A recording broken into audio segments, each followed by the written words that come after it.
What's going on, guys? This is one and only Travel Time with Paul. Make sure y'all like and subscribe. Now, let me know if y'all can hear me on the mic pretty well, and let me know if the background noise is loud or whatnot. Let me know in the chat. Give me a one.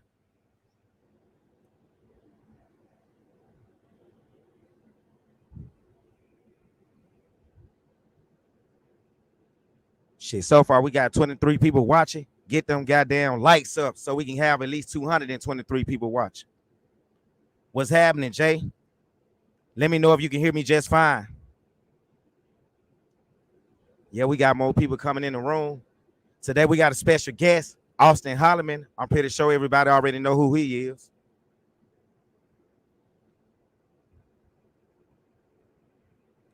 What's up, Ron Star?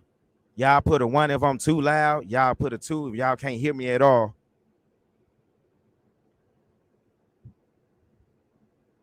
NBA baller. Okay, cool. Y'all can hear me just fine. We gonna give my boy Austin time to get in, but before he get in, I want to give him any monologue.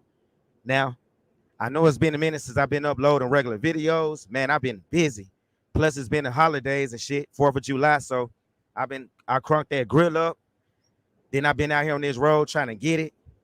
Shit, and I also took me a little trip to Mexico, but I didn't get any video footage or anything like that. Then I went to Vancouver, Canada, because I got a couple of female friends up there that I kick it with from time to time that I've been knowing since 2016 when I was living in Seattle back in the day. So, what up, Corey Dennis? What the hell, funny nigga? I mean, my bad. I ain't mean to get out of character like that. Yeah, so yeah, I'm back in action. I'll be dropping a video tomorrow. What y'all been up to? What's happening? Who's in Thailand right now? Perfect. Appreciate that. I would get on video, but I'm in my truck right now. But I wanted to bring you guys some type of content since it's been a minute since I uploaded. So here I go. Y'all get them likes up so we can get more people watching. Austin, he eating right now, but he'll be here in a minute. Y'all got anything specific y'all want me to ask him? Let me know. ATL in the house, and we got Texas in the house. That's where I'm at right now. I'm in H-Town, Houston. Just got through eating some Cajun gumbo here from these people from New Orleans. They've been here ever since Katrina. Greatness mode. X. Am I ever coming back to Pattaya again? Yes, I am. But I want to clarify something. Pattaya is not my favorite city whatsoever in Thailand. It's just a place my uncle lives in, and that's where I end up moving to because he convinced me to stay there. I didn't want to go there because I already knew what it was known for. But because I had never been there before, I thought it was just certain areas that was known for the red light district or the freelancers and all that good stuff. But little did I know it's the whole goddamn city, boy. So that's why I got so many stories to tell you guys. What's up, Jeff Johnson, 357? How you doing? Chris Porter in the DMV in the house. Somebody asked, will I fight bacon, mayonnaise, tomatoes in November? Shit, I just fought bacon, mayonnaise, tomatoes last night from Wendy's. So he won round 2. We can do that. I can meet him in November in Thailand.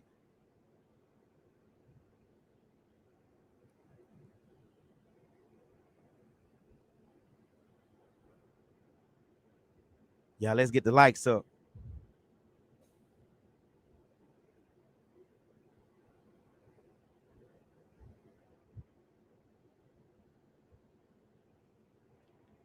In the meantime, oh yeah, rest in peace, Big Pokey.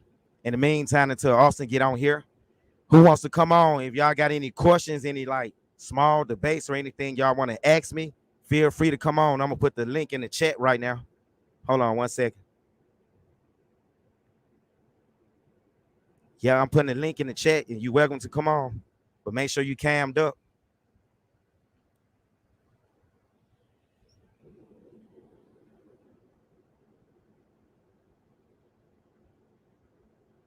Nah, he's still up. He just got back to the house. He eating right now. I just got off the phone with him a second ago. You know, he's been in East Africa for quite some time now, so he's on 8 time. Y'all think black people are late in America? Y'all should go to East Africa. They tell you they're gonna be somewhere at 5 p.m. Be expecting them at 6:30 p.m. From what I've learned, because I've been communicating with a few of the women over there so far. That's one of the places I plan on going to. But I'm gonna surprise you guys because I will be leaving out in a couple of weeks. But I won't tell you guys exactly where I'm going right now. But be prepared for some content you never seen on my channel. I know you guys used to me doing story time and all that good stuff, and mainly talking about Thailand. But you about to see some brand new stuff on the channel right now. So for all my day ones, one love to you. Thanks for the support. Yeah, I know black men ain't representing us in Thailand. And then for the ones out there thinking it's okay for the Thai women to say, "What's up, bro?" "What's up, nigga?" Say yourself, black man. Some cornballs, if you ask me. They some goofies.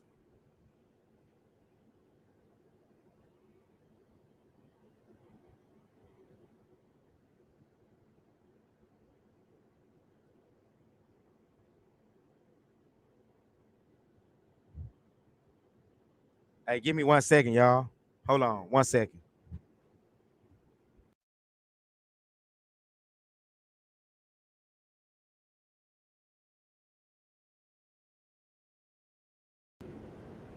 All right, we got my boy Austin Holloman on here. Let me add him to the damn chat right quick. What's going on? The legendary, infamous Austin What's Holloman. good? What's up, man?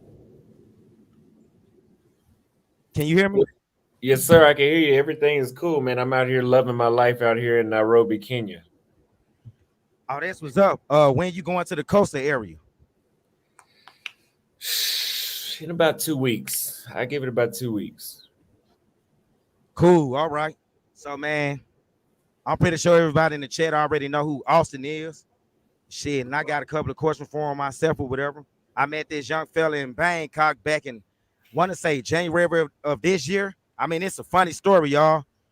He had just left Brazil because of the fiasco that was going on there. So, and I was in Pattaya at the time. So I had told my homeboy who was living in Bangkok that I'd be coming to Bangkok that weekend. And I saw that Austin was already in Bangkok eating cockroaches and all that good shit. So I started to send him an email. He didn't know me from a can of paint, but I was going to send him an email or I was going to DM him on Instagram and let him know I was going to be in Bangkok. Let's link up. Drinks is on me. But then I said, nah, I don't want to come off like a groupie. I'm good. Tell me why my first night in Bangkok, I'm walking down Soy 11. Guess who I see, y'all? Chilling. No security, nobody with him, just by himself. Austin motherfucking Holloman. I had to do a double take. I looked, I'm like, damn, that nigga look like Austin Holloman. Then I thought about it and I looked again, I'm like, damn, Austin Holloman. What's up, bro? And we made history ever since. Yes, sir. It's been a pleasure meeting you, a pleasure knowing you. For sure. Okay, this is what I want to know though.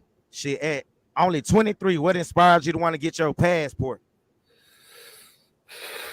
What made me what let me not, instead of saying inspired, let's say drove.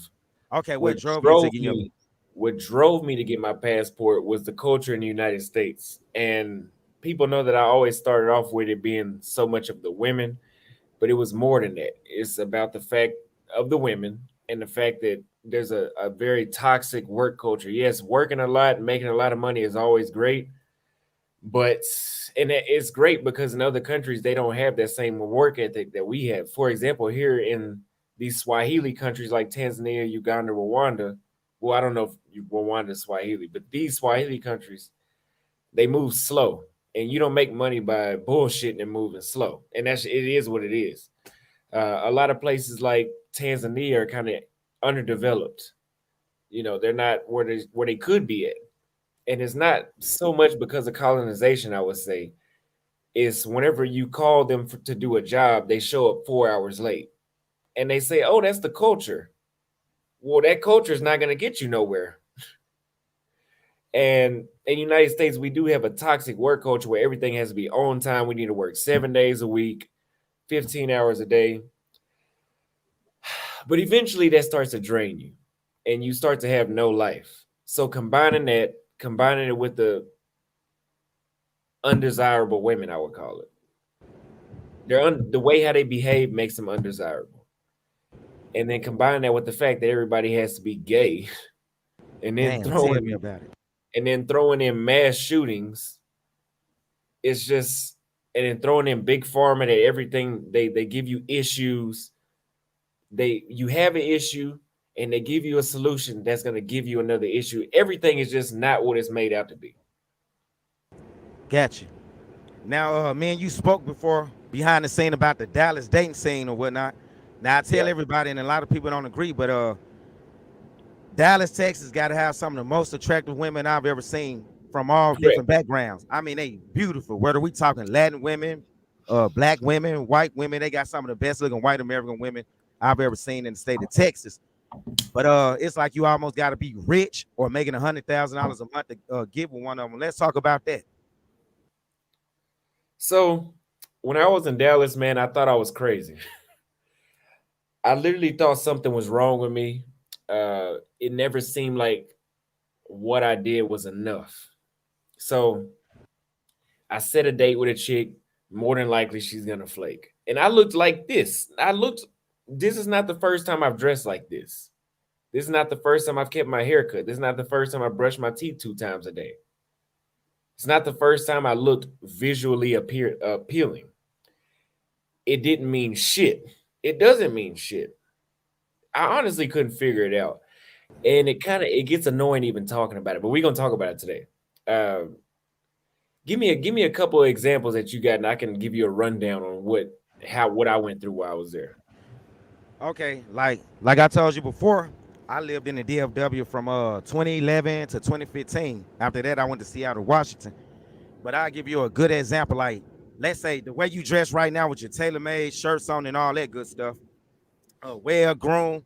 You can go out to like one of the clubs and I say Addison on Beltline or even Lower Greenville in Dallas. You meet a woman, she flirtatious with you. You thinking, I mean, everything just going perfect.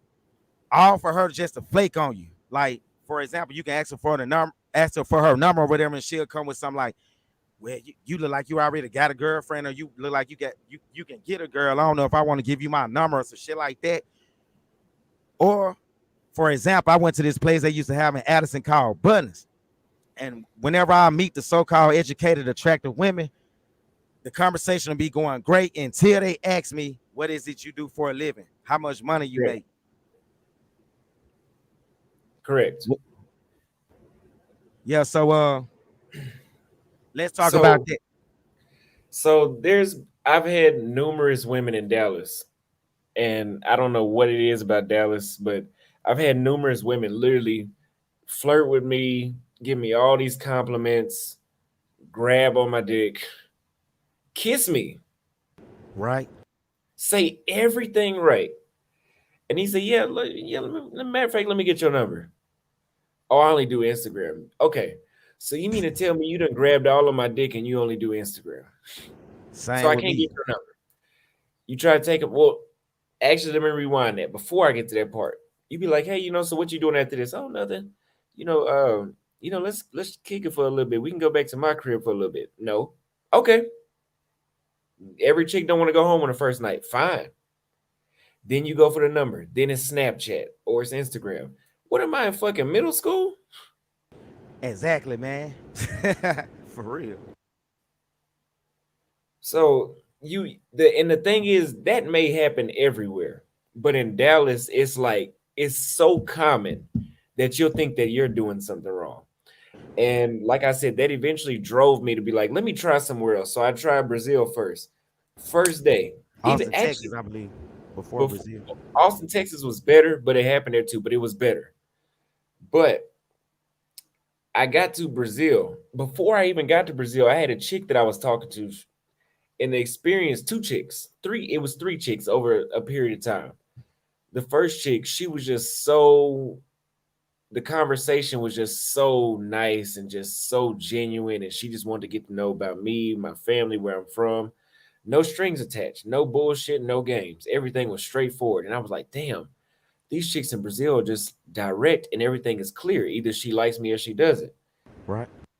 To the point where the American simp came out of me. And I was like, you know what? I'm gonna send her some money just because she been treating me so good. I never gave chicks money, but I was like, I'm gonna send her some money. She declined that money. She said, I don't want it. I just want to get to know you. Now, to this day, I never met that chick in person because I never been to her state in Brazil. Then I met another chick. We talked. We ended up talking for 6 weeks. Again, I haven't had such a genuine connection with a woman like I did with these chicks, to the point where this chick is about to be my girlfriend before I get to Brazil. We falling asleep on the phone at night. I done showed her to my mom and all that. When I got to Brazil, she had an Uber pick me up from the airport. She showed me around Brazil. She showed me the Caipirinha. She showed me where to eat. She showed me what beaches to go to. She showed me everything. Now I wanna piggyback back off the Dallas dating scene or whatever. But before I do that, somebody named Deep Space Nine. I get it. The girls in Dallas they like to flirt only, but it seems like y'all looking for one easy nightstands. You guys want it. No, All you guys want is easy cooch or whatever. no, no. Well, And well, let me fella, it's not that simple. But go explain, Austin, since you from there. so so for example, I'm out here in Kenya, right? And it's not hard to get women to be on the same. If you want to sleep around, there's plenty of women. There's plenty of women in Africa that are on that page, but there's plenty of women in Kenya that want to do that, right? The thing is, a man should not be looking for a girlfriend until he's left that desperate stage. So you should not be like coming to Kenya like I'm looking for a wife, because you're gonna get your ass used. That's anywhere. Exactly. If you go anywhere in the world, like, oh, you tell a chick, oh, I'm looking for something serious right off the back, first day, either you gonna run her off or you're gonna attract the wrong one that's gonna use you. So what's important is that men go to an area where the women are on their speed, where they're having success. And then when you have so much success, you can say, okay, now I want to pick. Now that I've experienced a lot of this type of woman, now I know what I really want. Now you know who to pick. Yeah, like I told you before, I've lived in Dallas, and I remember when I first moved there, age 25. One of the fellas told me, "You women are easy to get in Dallas, but if you want a woman with class, you're gonna have to go to like North Dallas, the North Dallas area, or around Uptown, or else you're gonna just be selling for the women like in Oak Cliff, uh, what's the South Dallas, Stop Six and Fort Six, those here. I mean, in Fort Worth, my Even they bad. play. Even they play. Really? Even I've been Yeah, to cause when I was Uptown. there, it was a little bit better. It was Can you hear me? better. It may have been better. Addison was better than Dallas, Okay. but it wasn't enough for me to be like, this is where it's at. No, not at all. Plano. So I seen somebody put Plano. Plano wasn't no better. I had a bitch That's from one of the Plano. worst areas, especially I West I, t- Plano. I had a bitch from Plano. You talking over there about Frisco? She stayed in Plano, Plano West, Okay. by Yep. so by Legacy West and all that. Yep. And she literally was I mean, she's grabbing up on me at the table, grabbing my dick and shit. She put my hand on her dress to show me how wet she was. So I'm thinking, oh, I didn't even ask her. I didn't ask her to do none of that. This is all a front. This is all a tease. She's she's like soaking wet. And she's like, I'm gonna walk you back to the car. So we know what that means. I'm thinking she finna Yep. walk me back to the car and top me up. We get back to the car. I swear to God, we walked to the parking garage, and then she said, okay, I'm about to go back, with my friends. And I'm like, okay, you said you was gonna walk me to the car. You just sat here and teased me. You got me pre-coming and shit. What do you mean you going back with your friends? You can't sit in the car with me for a minute? No, Yeah. I'm about to go back. Okay. I'm like, and this was not the first time that it happened. So when that happened, I was like, man, fuck this shit. I'm finna go home. And after a while, man, that shit gets depressing. Yeah, trust me. Like I said, I lived there. I was in great shape. I was there in my 20s or whatever. And Kevin Samuels said he stayed there before too, and even he had the same issue or whatever. Now when you go to Arlington, it's a little bit better, but Dallas, man, to me, it's like the number one gold digging city I've ever been to in the southern part of the country. To be honest with you, Like you said, you ran into a guy that was making 10 grands of money. Even they was having a hard time getting quality women. They was only getting the Takeshas, the ones that was looking like rhinoceros or Arkansas Razorbacks and shit like that. Uh, the other day I was telling you about a story where one time I got so desperate, but this wasn't in Dallas. This was in Memphis, Tennessee. And I wish I would have ran across you then at that age, but I was 20. Later on that year, I got my passport and I went to Brazil because my uncle talked me into getting it. But before that, this was in 2006. The dating scene was still a little bit decent. It was better than it is now because you got to remember, we didn't have dating apps. We didn't have the internet was popular, but we only had Black Planet. We didn't even have Facebook at that time. We barely had MySpace. But women egos wasn't as big as it is right now. So they used to have this call line. It was called a chat line. You could get on there and you could leave a voice message. And the women would like, if they like what you talking about, they'll send you a message and they'll go one-on-one with you. It was like a blind date type of thing. Well, I got on there and I met some beautiful women on there before in Memphis. So I said, let me try my luck. It's winter time or whatever. I just got left my one of the females I was messing with and she was busy. So I'm young, my drive is crazy. So I'm like, I gotta find me somebody else for tonight. Get on there. This woman got a beautiful voice. I mean, sexy. She had one of them singing voice, but she lied to me what she looked like. So she lived in West Memphis, Arkansas, which is right across the river from Memphis, Tennessee. So I just got my car, my first car. It was a 2000 Toyota Camry, but I drove it like it was a Lexus, leather seats and everything. Get in my car, put on my cologne and all that good stuff. Drive all the way over there to this lady house. She get to the door.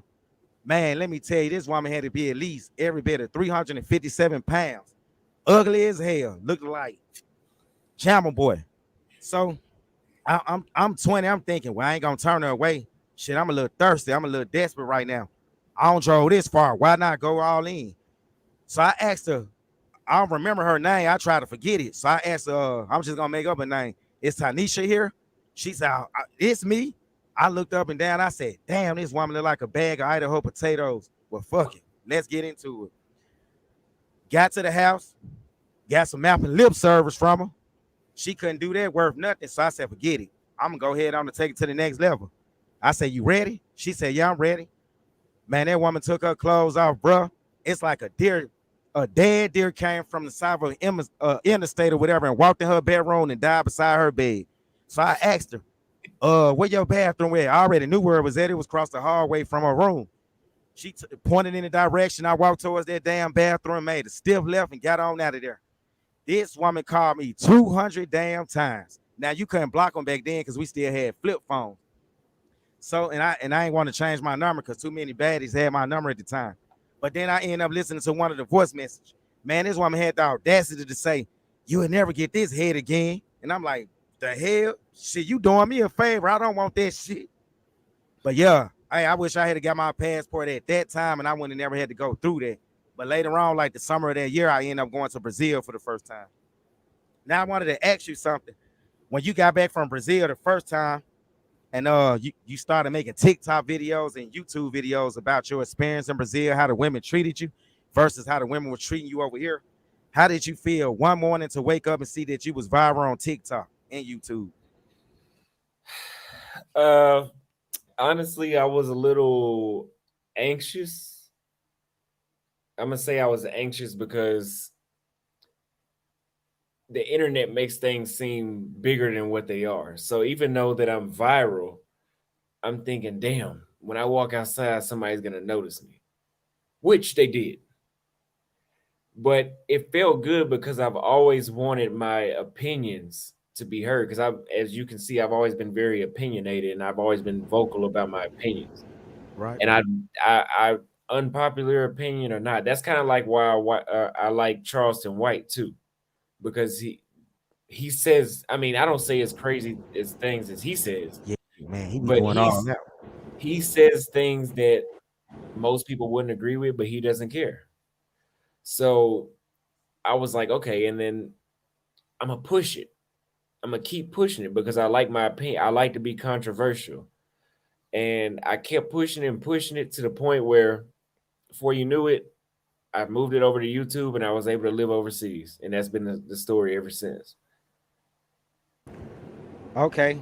Now, I got another question for you. Would you ever return back to Brazil anytime soon? So the longer I stay gone and the more that I've reinvented my channel to a more positive note, and I'm still opinion, I still say what I want. But the way how I've approached it has been a lot different. And it's not as because before I had this attitude like I'm gonna say what I want and I hope it offends you. Now it's more so I'm gonna say what I want, but I'm gonna elaborate on it a little more so you understand where I'm coming from. And if you get offended, so what? But I'm gonna try to elaborate so you can understand why I feel the way how I feel. And that being said, I feel like the longer I stay gone, my reputation worldwide is getting better anyway, to the point where whenever I do return, anybody that comes at me with some sort of smoke is gonna get shot. I'm gonna have supporters to shoot it down. Just like here in Kenya. I have so many people know me in Kenya. So many I went and got the bracelet today. So many people know me in Kenya now. How did Every that happen? Was it through TikTok or YouTube?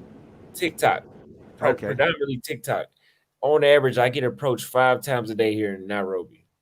In fact, Damn, for real? I That's was just almost yeah, yeah. I was just at a horse race earlier, and I kid you not, 7 people stopped me, and I'm just walking by. That's the guy that's on TikTok. I'm like, damn. And it's all love. Like they're like, we appreciate you. I really like your channel. So with that type of energy being around, if somebody comes through like, hey, you said this, this, and that, then somebody be like, no, Austin's not that kind of guy. That's you. You're misunderstanding. I really feel like globally, my support system is changing that way where I have more support. I mean, I've always had a lot of support, but I had a lot of haters before too. It was like 50-50. But now it's yeah, it seeming to sound be like you more, got less haters now. yeah, it's like 80% support and 20% haters now, if not less than that. Okay, as far as the food and culture in Kenya versus Thailand, which one do you like better? And do you do you feel like the locals in Thailand are more accepting to like Black Americans versus Kenya, Tanzania, and Brazil? Okay, so when it comes to Thailand, if you ask me, at being black, you're a fetish. I That try to tell guys that I agree. that does not mean that they hate you. For example, I dated a woman in Thailand. She wanted me to dress up like a rapper. Right. Dressing like this, because I told her one day, I was like, I think I want to, I used to dress like this. I told her, I said, I want to go back to how I used to dress in suits and dress shirts and, loafers and lace ups. I want to go back to that. I want to dress a little more mature. She says, no, I think you should dress your age. And we ended up having a little debate about it. Well, with her, it wasn't a debate. You couldn't debate with her. It was an argument. Right. And I said, show me what you think I should dress like. So she pulls out some big ass sweats and a big ass t-shirt, Like it's 2005. Soldier Boy style. And I'm like, that's a fetish because that's what they think Black Americans are. They don't think, not all of them. I can't speak for all of them. But for the most part, if you see how I dressed when I was in Asia versus how Southeast Asia, let me say this, Southeast Asia Right. versus how I dress here, you can see that I was kind of forced to switch because that shit I was wearing in Thailand does Wouldn't not. get you nowhere in Kenya because I see the way they dress in Kenya like they come from money. In Kenya, everything is fitted, matching, the colors complement the tank tops and all that. When I first got to Tanzania, I was used to walk around in tank tops, and I'm thinking, oh, my tattoo's showing, they gonna like it, which Yeah. they do. Africans love tattoos. I get tattooed. I mean, I get compliments on my tattoos every single day. But it's not They, normal to see a lot of women over there tatted up, marked up yeah. like a subway L train in 1987 Harlem, like you see in Thailand.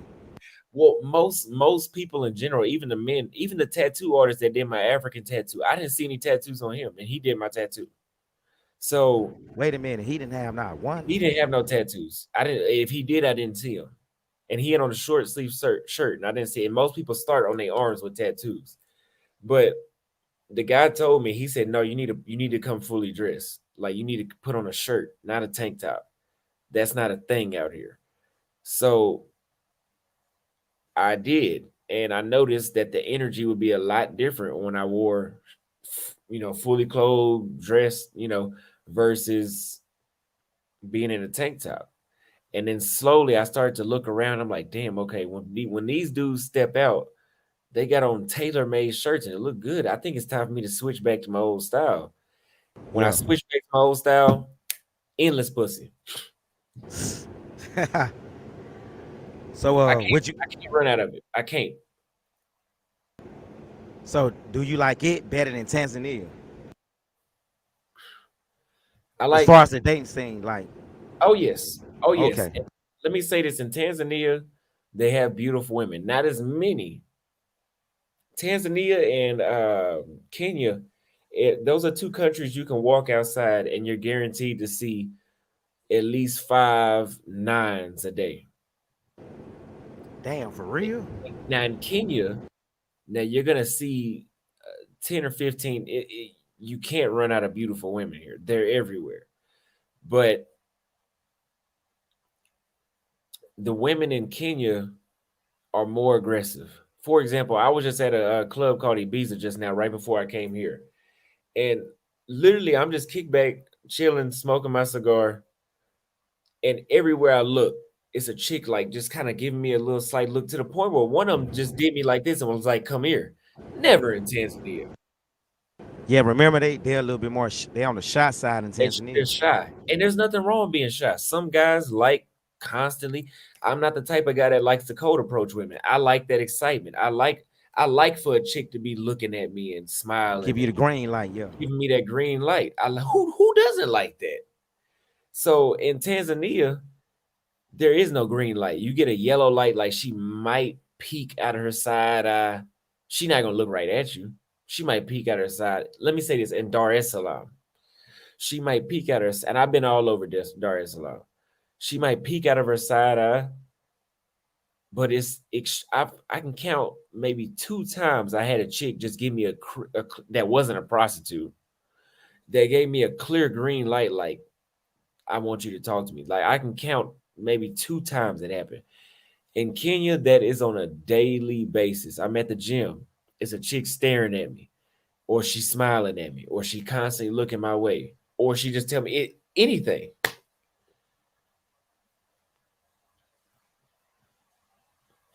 Yeah, hold on No, 1 second. I'm reading this, something. this dude right here, Yeah.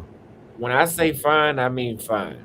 Now, for example, the chick that I took to the safari, that chick that I took to the safari, She was you know gorgeous. she looked good. You seen her pictures. You seen. She came at me, not like she approached me, but we were walking. I walked past her and she did me like this. Who doesn't Damn. like that? Who doesn't Exactly. like That's some strong ass choosing signals. that? You Let me ask came you in. something.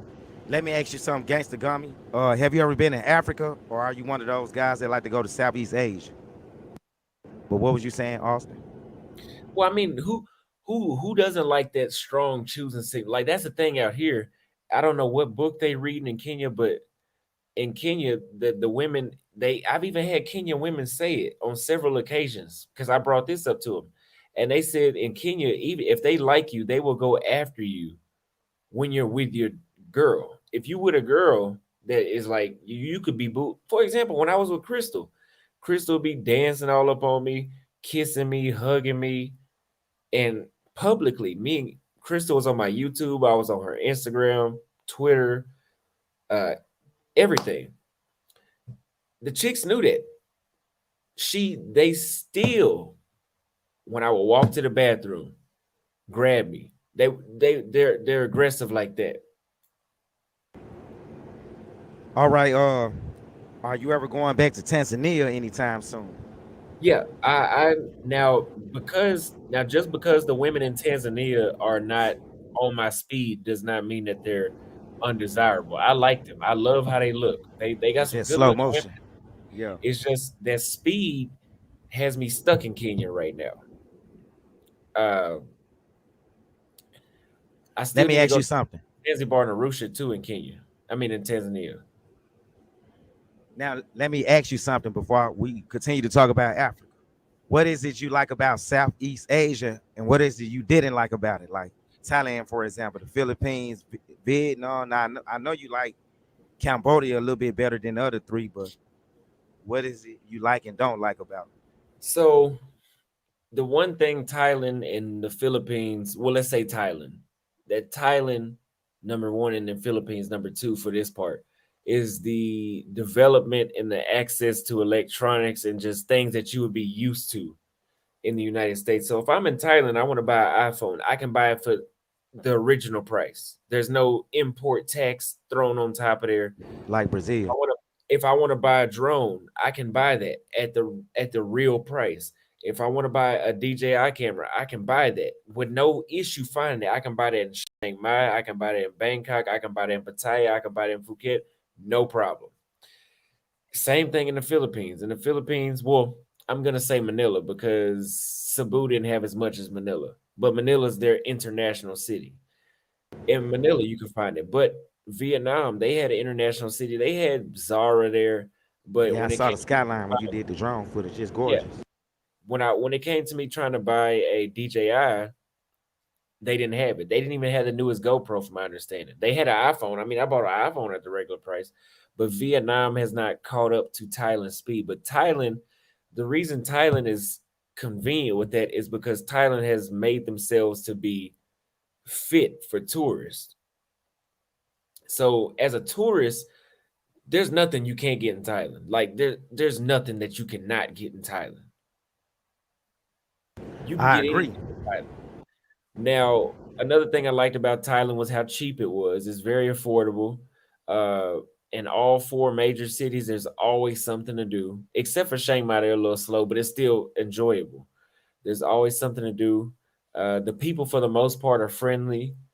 It's clean, you know. But things that I did not like, it's not sanitary.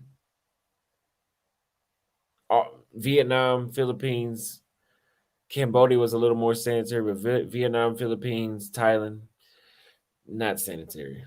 The air is not even sanitary. So you guys have seen how my health has changed.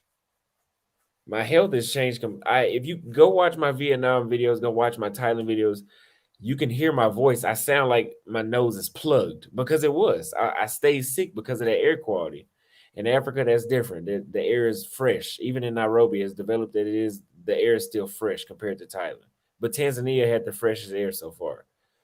Um, the women in Thailand, I'm not really into Asian chicks. Matter of fact, where I was just at, there was a beautiful Asian chick. She had a nice ass, all that beautiful face.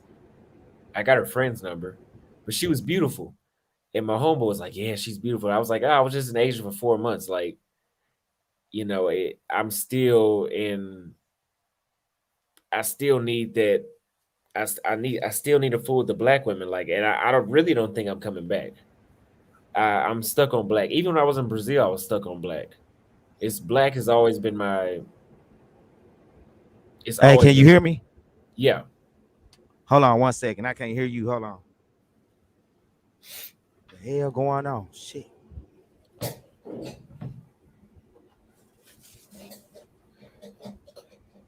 Can you hear me now? Yeah. I wonder how come I can't hear you. Can the people in the comments hear me? Hey, can y'all hear me or Austin in the chat?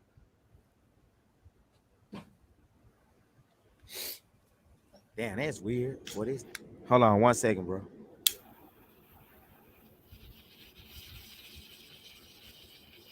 Can y'all hear me just fine? I can't hear Austin though. They said they can hear both of us.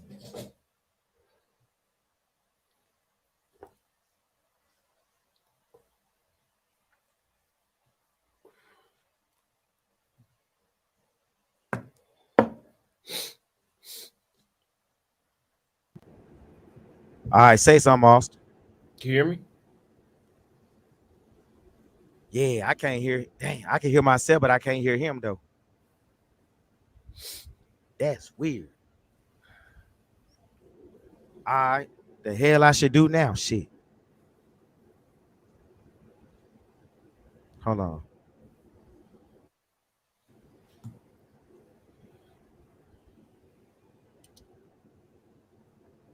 Maybe that stream y'all acting up, I guess. Hey, shit. Click on and come back on right quick. All right.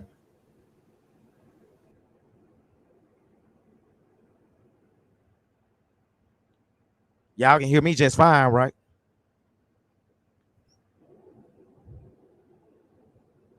Okay, cool.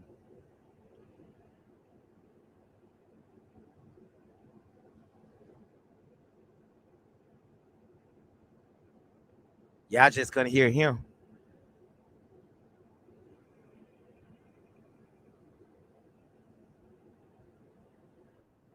Cool, all right.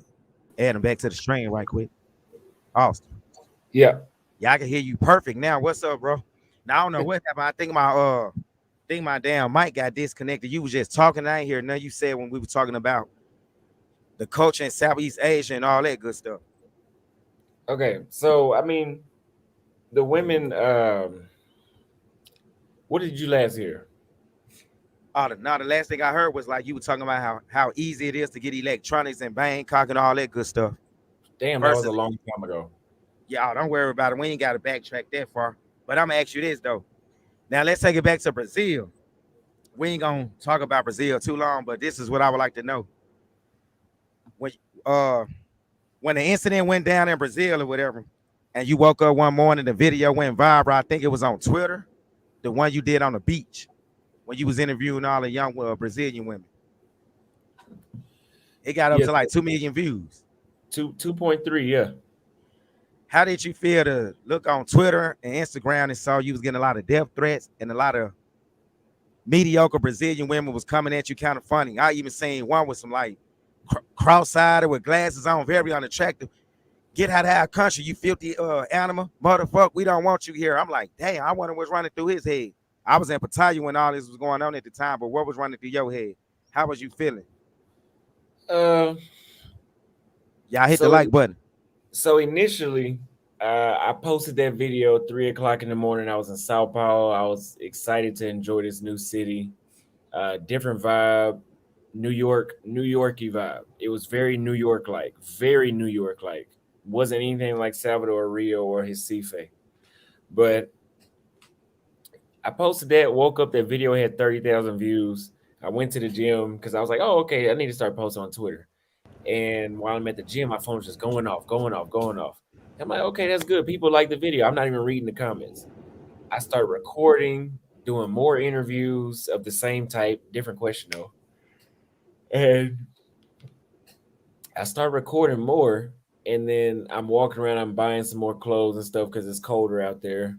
And I see a couple of, rude messages, but I had been talking so much crazy nonsense before that I was used to it. I'm like, okay, even though the video wasn't me even really being offensive, I was like, okay, it is what it is. Then I actually sat down and I started reading those comments. And I'm like, whoa. So I had Fred send me a screenshot and he was like, this isn't good. And I'm like, damn, if he said that, it might not be good. Yeah. And so I got on YouTube and talked about it, and I was stressed doing that first video where I was describing what was going on. And the more I had women in Brazil hitting me up like, "What is this? What is this?" I'm like, "Damn." I'm like, "Okay, this is like really going viral." And at this point, it has 750,000 views. And then when I saw it had 750,000 views in 15 minutes, it went from 750 to 820. I think it was 820 Damn. in 15 minutes. So I'm like, damn, okay, that's over 100,000 people in 15 minutes. Okay, this video is serious. I mean, it was like 800, it was like 150,000. It was a lot of people, either way it goes. And then before I knew it, by the end of the day, before I deleted the video, it got to 2.3 million views in like 16 to 18 hours. So How many? 2.3 million views in 16 to 18 hours. So it went viral. Yeah, yeah, it That was went a viral for real. viral. That's an It was understatement. Yeah, it was millions of views in less than 24 hours. So that's viral.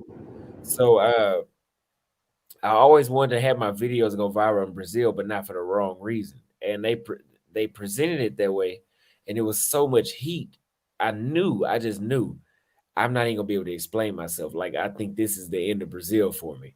So I was real stressed out. I remember just laying in that bed that night. I called O'Shea, I called Andre, I called so many people just wondering, like, tell them, like, what do I do? What do I do? Yeah. And they were telling me, oh, you should stay in Brazil. You'll be fine. I'm glad I didn't listen to that. And I'm not saying that they misled me on purpose. I just think maybe they didn't know the severity of it. And God I was was telling thinking had I was thinking had you just went to another part, a different city, and just was low key, you would have been all right. What you think? yeah, it could have been. Had I went to somewhere like Amazonas, I think I would have been fine.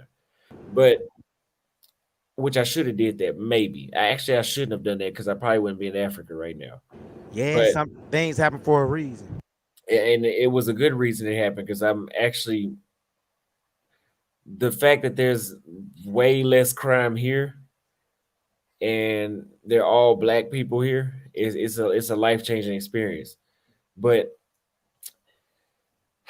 it was I was God was telling me like it's over with, or at least it's over with for a while. Like you need to leave. So I bought a flight. Well, I went up to the airport. I couldn't buy the website wasn't working where I couldn't buy the flight. That was And I crazy. got to the airport with all my stuff packed. I was so stressed. I wasn't eating. I wasn't drinking water. I didn't cry about it, but I was stressed. And I'm like, fuck, like I really like ran myself out of this country by Your favorite still country at the time. by yeah, at the time my favorite country. By and I think it really came from the fact that I was holding on and I was constantly uh throwing little shots towards America, which I still do that. Not But as much though. yeah, not as much. I was throwing little shots towards America, but I was doing it in a way, like I said before, where I knew I wanted to offend people. And because I thought it was funny. I enjoyed it. Fuck it. But I'm like, damn, okay. My tone and the way how I'm talking so aggressively, even even though these people in Brazil don't understand me, the way how I'm saying things in my other videos isn't putting off it's not helping. So they added fuel to the fire. The next day I went to the airport and the airport was packed and I put my mask on. I was so nervous. I wish I had sunglasses because I would have had those sunglasses and a mask. But I was so nervous. I was like, damn, like I wonder is anybody gonna notice me? I had people sending me pictures of me on TV and shit. So I'm like shook. For real? Yeah, Yeah, I I had didn't think they people started showing you on TV until you got to Thailand. well, I was at the airport when they started showing me on TV. Damn. I was at the airport and I was in line and I had two or three people ahead of me. And that's when I got the photo. And I'm like, whoa. So I'm thinking, man, when they scan my passport, they gonna hold me up. They didn't. And I don't know if it's because I was nervous or whatever, but that was the longest it ever took somebody to scan my passport. For real? It just felt that way, huh? Maybe it just felt that way, but I'm sitting there thinking, like, she keep looking at it. Did she look at her screen? Did she look? And I'm like, fuck, like they finna arrest me or some shit right here.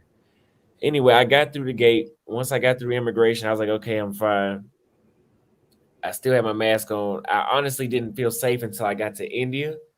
But whenever I was on the airplane,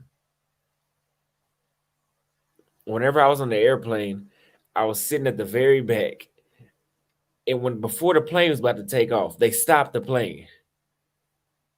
And the lady had a sheet of paper and she was looking for a seat. I Yeah. kid you not, this fucking seat was next to me. It was right next to me, right to the right of me. And they're like, "Is this person here? Is this?" And they walked right up to my seat, and they saw that person wasn't sitting there, and they walked off. And I'm thinking, because I was thinking like, shit, different. Yeah. This seat, they gotta have mistaken it for me. Like maybe I was supposed to be sitting right there. Yeah. And I almost shit at my pants at that moment. But the plane took off. I went to Spain. I went to Switzerland. Then I went to Mumbai, India. And then when I got to Bangkok, I had this feeling. I was like, You I'm felt restarting relieved. my life. I got to restart. And I enjoy Bangkok. I enjoy Bangkok a lot, man. I really like Bangkok to this day. I really, that's my favorite city in Thailand. Actually, in all of Asia, I would say that, and then Oh Ho yeah. Chi Minh City. Yeah, I was But talking to another fella today. I think Bangkok is dope, and it's got better quality women in it than Pattaya.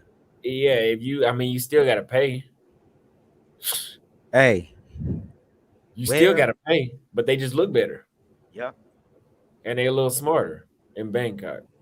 But the thing about Bangkok is you can still find a variety. If you want a Kenyan chick, you can find her in Bangkok. You're gonna hey, pay. I've seen some gorgeous Kenyan women there at that spot on You- Soy 11 where I You're met you gonna at. pay. You're Yep. gonna pay.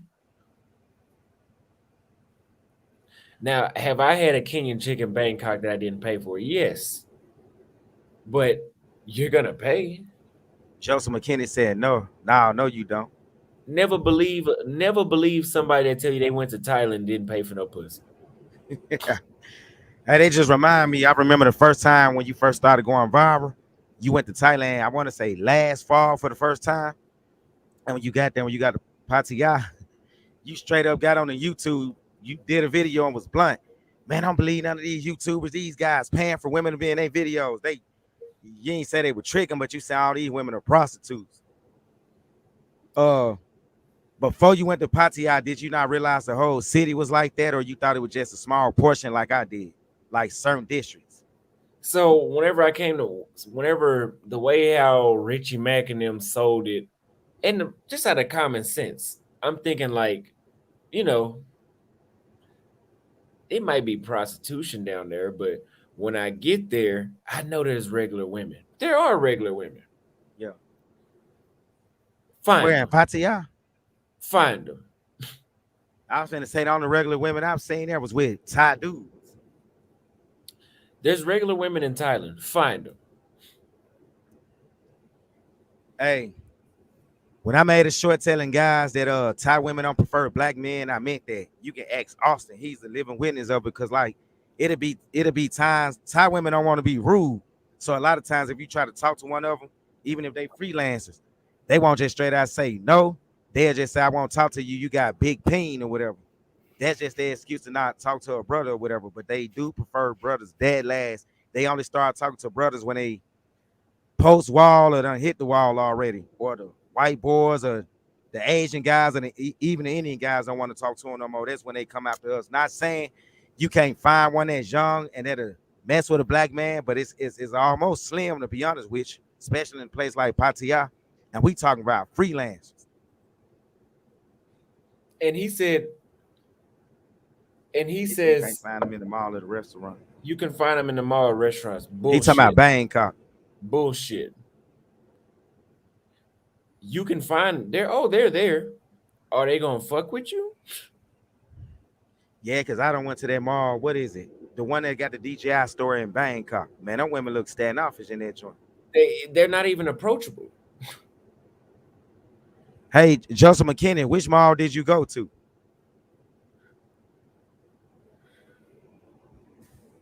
And since we on this subject, got a question for you. Why do you think many of the passport bros rather travel to places like Thailand and the Philippines, but not one country in Africa or whatever? Why they prefer Southeast Asia over Africa? Because they ain't What's gotta your do opinion? shit.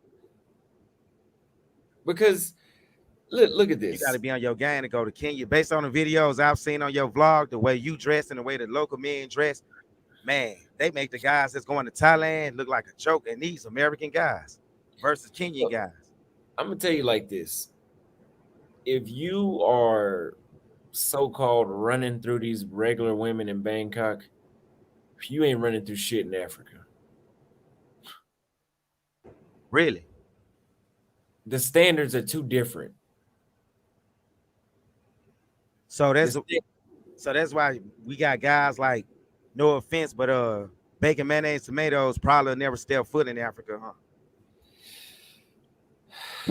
I wouldn't say that, but there's and let me say this too. A lot of these dudes that are in Asia that are so-called running through women, they're running through prostitutes. Like the Fuck this. Philippines. And fuck, hold on. And he says you just have to approach. They are shy, but most are willing to talk to you. Bullshit. We're in Thailand, Bangkok. They I've said the talked. same thing about the Philippines, though. I approached in the Philippines. I approached in Vietnam. I approached in Cambodia. I approached in Thailand. Maybe they just not into me. Maybe, and I don't give a fuck. They didn't got to be into me because I'm not into them like that. But they that whole just approach. First of all, I don't want to fuck with somebody that doesn't want to fuck with me. Like you said, go where you celebrated, not tolerated, and we So tolerated in Thailand. here in Kenya, the fact that I don't have to necessarily cold approach, I call it a warm approach, meaning Right? that out here they already like They make you I'm feel comfortable so you can approach them. they make you comfortable to approach them. Who the fuck doesn't want that? Versus in Thailand, you ever felt, or even the Philippines, you ever felt like if you saw an attractive woman you wanted to approach, the locals will look at you funny like you a predator, or like you about to do something to that woman or attack her. That's like the worst So, feeling in the world, so look at this. If you running a business, right? right? And would you rather sit around and do cold calls every day, or would you rather have people walk through the door? Walk through the damn door. Shit. Who the fuck want to sit around and do cold calls all day? Who the I know fuck I know. who wants to work off of probabilities like that? I want women that want me. I don't want to have to convince nobody. Yes, we are looking for choosing signals. What's wrong with that? I mean, I grew up in the 90s where even American women sent off a lot of choosing signals. It's all right. We This just said one, no, we're not talking about women approaching us. We talking about green lights. There's a difference between a woman walking up on you and a woman smiling at you. would you like to answer this question from Keep It Real or bypass? This one right here. She wasn't a prostitute, but she dressed like one. Yeah, I met Kate in person. She wasn't a prostitute. And she Ask her. told me, and why do I say that? Because she told me that. She told other people, I know I look like a prostitute. Hookers give choosing signals. Okay. Do you still consider yourself a passport, bro? At this point, No. Why? Yeah. I did not want to disassociate myself. I did not want to because I like the tattoo I got. I still like it to this day. right? I like I mean, it started off as a good brand, but it's just too many goofies don't join it and tainted it and co-opted it. the name. The name sounds good. You know, it has a lot of potential, but the goofballs that join the passport bros that go around and do their foolishness and promote escorts rather than promoting regular women. I could have stayed in the States for it. And here, a lot of y'all go overseas and pay the same amount for an escort as you could have paid for in the States. Now let's talk about that. Uh, I'm in this one group. I ain't gonna say the name of the group, but you know what group I'm talking about. It's real popular on Facebook. It's another traveling group. You got these guys. They go to like Colombia and the DR. Now I give this one particular guy credit. He posted a very attractive Colombian woman talking about, look at me, she treat me like a queen. Women in America would never do this. But then 9 or 10 different guys came to the post. Oh man, that's such and such a man.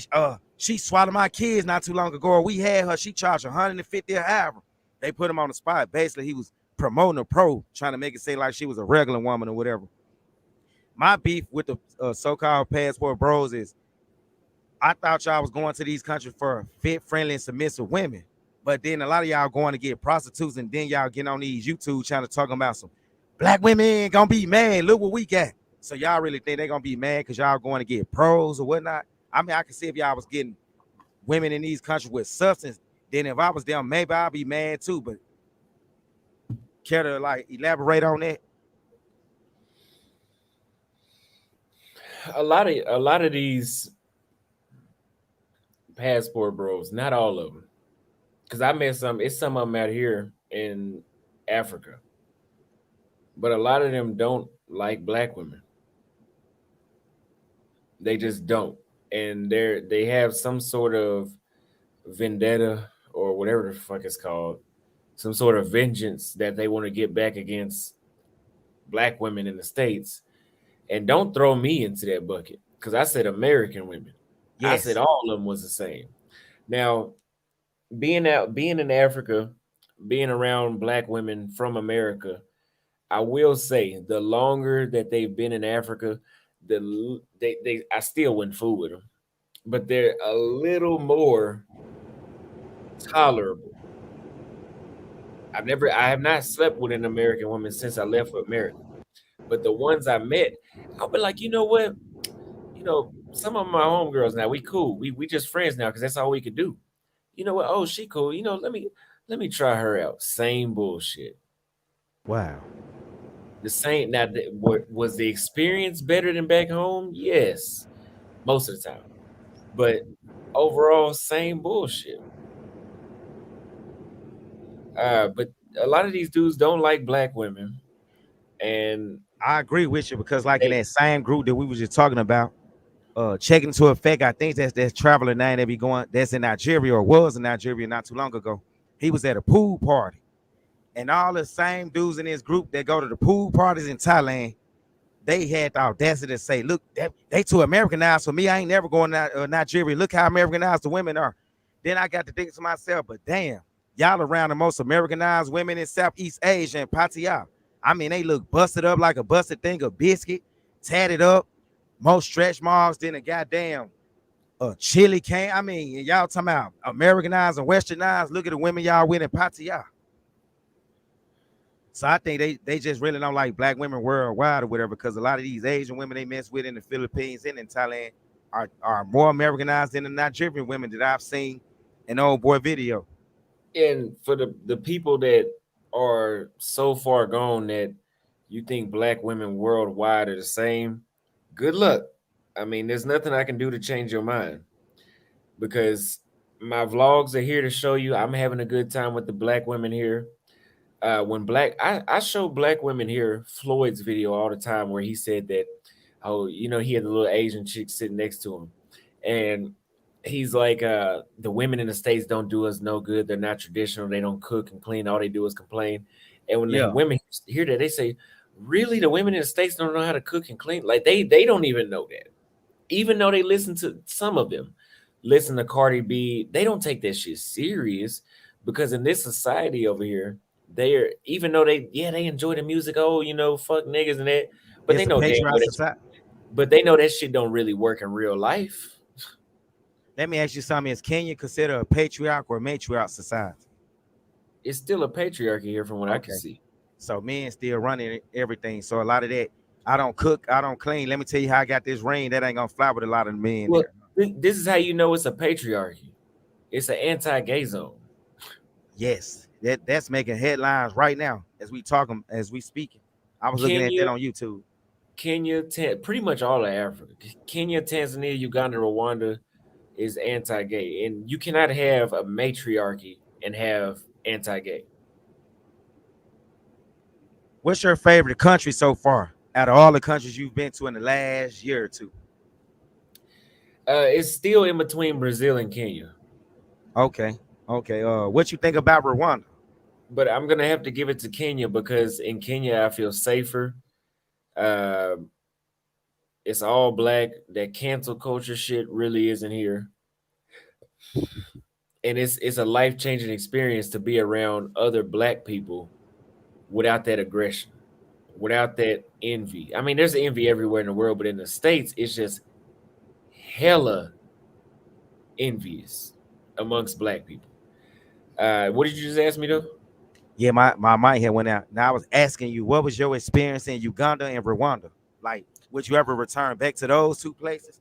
And I do would you def- advise anybody to travel to those places if they looking for a wife or just a cheap cost of living and all that good stuff? so I would definitely go back.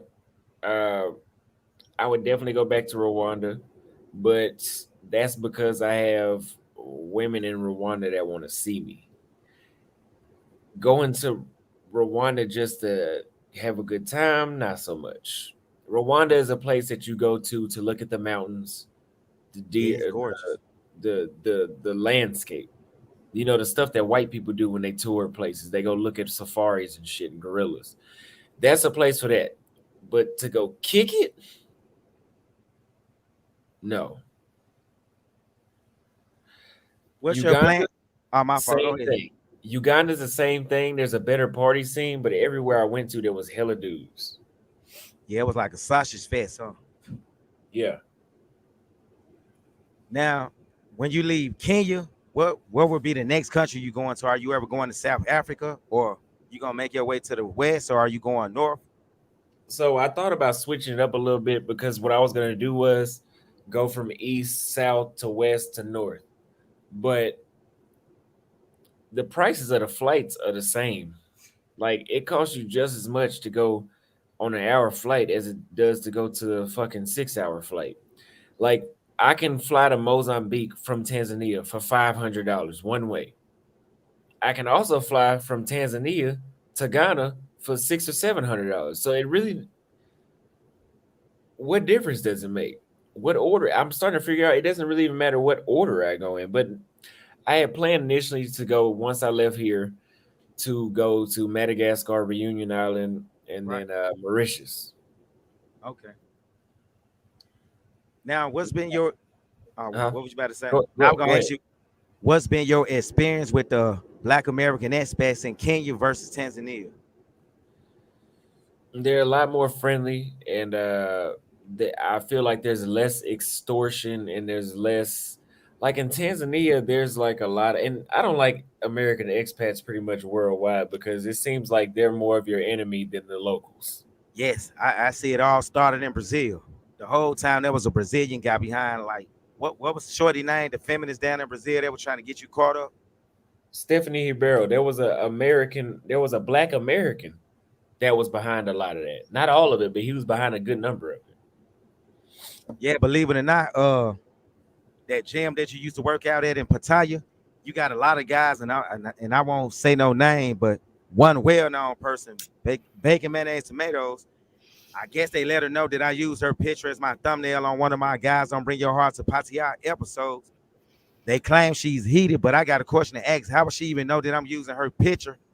She would have had to put my name in the like search engine to go look for me. Somebody had to tell her. Now I don't know if I ever told you this, but when I was still living in Pattaya in the condo that I showed you around, I had one Thai woman come to my door ready to bring the police with her, but she brought her sister with me and threatened me if I didn't stop using her thumbnail, she was gonna have the police sent to my condo or whatever. And that's when I did my very first episode. And then she showed me a screenshot of one of the American guys in Pattaya, black dudes. He sent her LOL. He talking bad about you on this video. And I asked her, did you listen to the video? I'm not even talking about you specific. I'm speaking in general. But she still insisted that I take the thumbnail down. Yeah, expats, 90% of them are not going to be your friends. I have some good. I have a Who the hell good. is this? I Hold have on a one good. second. Yo, yo. Who is What's this, good? Mac Me Easy? No, no, no. There's no excuse ENT, man. What's going on? What's your question?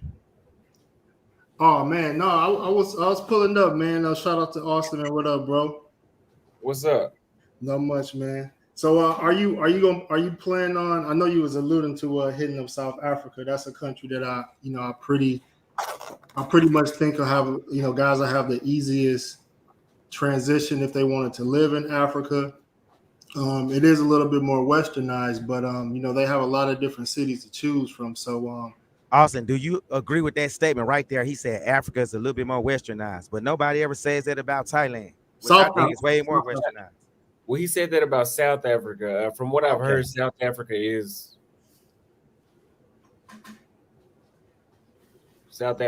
yeah, from what I heard. But most of Africa, from what I'm seeing, is more so modern. Well, not most. The countries that people think are westernized in South Africa are more so modernized and not westernized. Okay. That's a good way. Elaborate on that. For example, Kenya is modernized. They got 5G internet. The roads are paved. They got a skyline in Nairobi.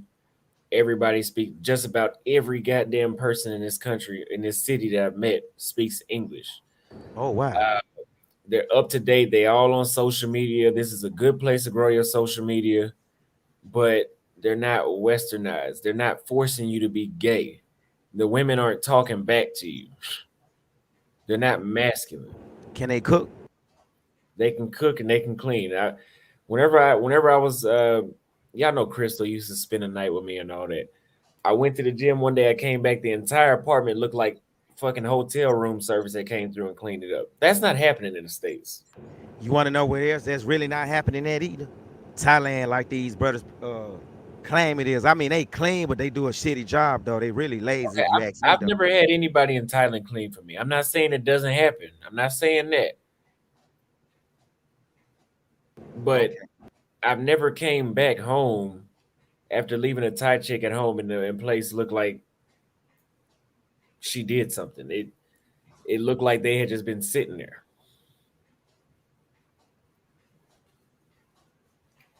No excuse. You got any more questions? Yeah. So in regards to your experience in Africa, I've been to a couple of countries out there as well. Um, a lot of the tribal guys, like warm cities, coastal cities, and a lot of countries in Africa are landlocked. So if guys want that beach vibe, um, I don't know if you've been to yet, but I'm thinking about Mombasa, Dar es Salaam, Zanzibar, Durban in South Africa is lit. A lot of guys like Durban, but any other coastal cities in on East Africa, you think guys would like that's used to going to these coastal cities in Latin America or even in Asia. Okay. Well, I'm gonna say this too. A lot there's plenty of coastal countries for men to choose from. You got Mozambique, Madagascar, Mauritius, Reunion Island, Tanzania, Kenya, uh, South Africa, Namibia, Angola, Sao Tome, Ivory Coast, Nigeria, Ghana. No, I mean on the East Africa, East Africa. I know about West Africa, East Africa. What about it? No, I'm saying, do you think guys would like any of the coastal cities on East Africa? Hold on 1 second. Hold on, y'all. I got to respond to somebody. Stop the cap. No, I did not. I was talking about somebody else. I was talking about a guy that was with a lady he paid 3,000 bucks for.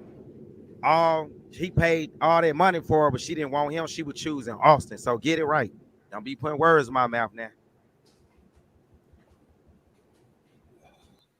What you said? What was you saying? No excuse. Uh, so, Sal, I've only been to one coastal city in East Africa. I'll be in Mombasa in a couple of weeks, but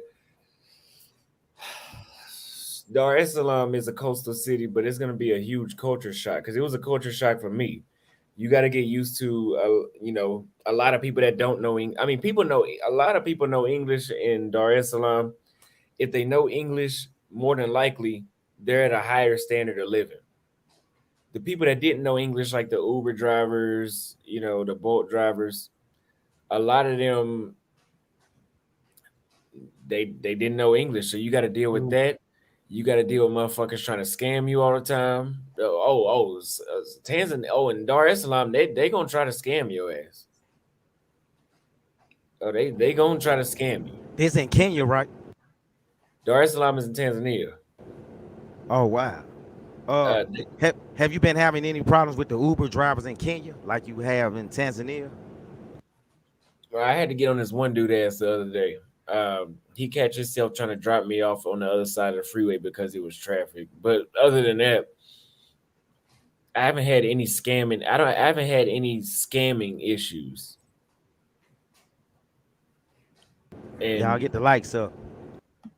Kenya is as close as you're gonna get to being in the United States so far from what I've been to.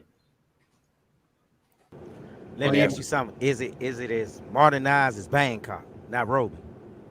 No, no. What's up, They McNeil? How you been, boy? My bad, Austin. What was you saying? Bangkok still has the same. Bangkok still is beat. Bangkok is still a little more up to date, but Which one Nairobi. got better? Which one has better air quality? Like, Oh, for sure, Kenya. okay, But no Asia, excuse. Asia My as a bad. whole, Asia as a whole has bad air quality. Yes, it does. Well, A, I wouldn't say Japan, Asia as a whole, but I'm just gonna say the no, major cities in Thailand. Like, no. China has been known for bad air quality. Japan has bad air quality. Philippines had bad air quality. for Thailand for real? sure had bad air quality. Vietnam has some fucked up air. Wow. Ain't there, no excuse. I'm about to take you off the panel. You got any more questions? I'm gonna let you have one more.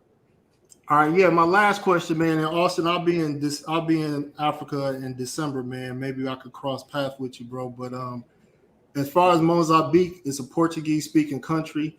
I've been on the edge on if I want to check it out.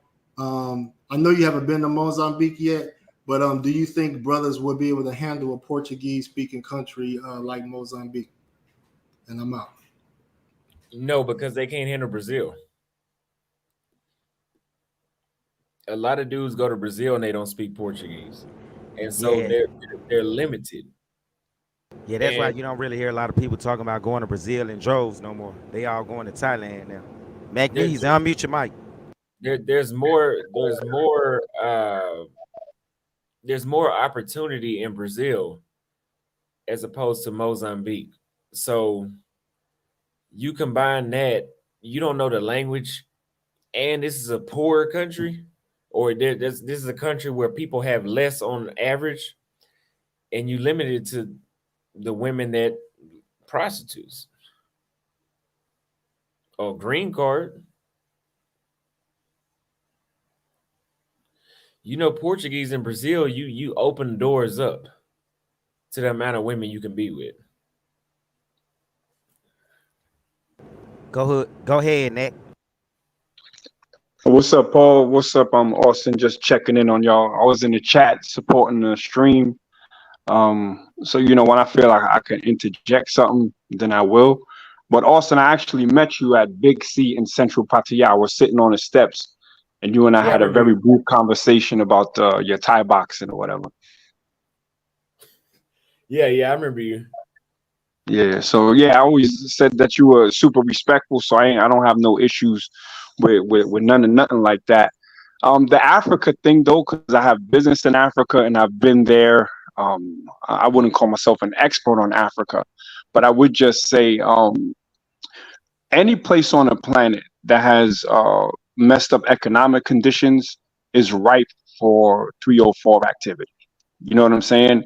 Um, and on the continent, I find that when we go there, we're kind of looked at as walking wallets. But even there, right, the white man still is in a lot of situations is the first choice. All right.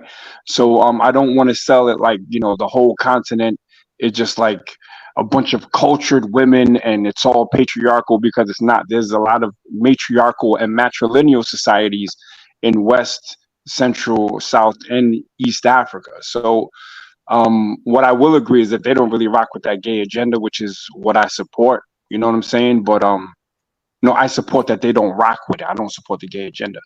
But we just got to be careful about just typecasting or generalizing Africa as this like oasis, because there's a lot of whole activity out there.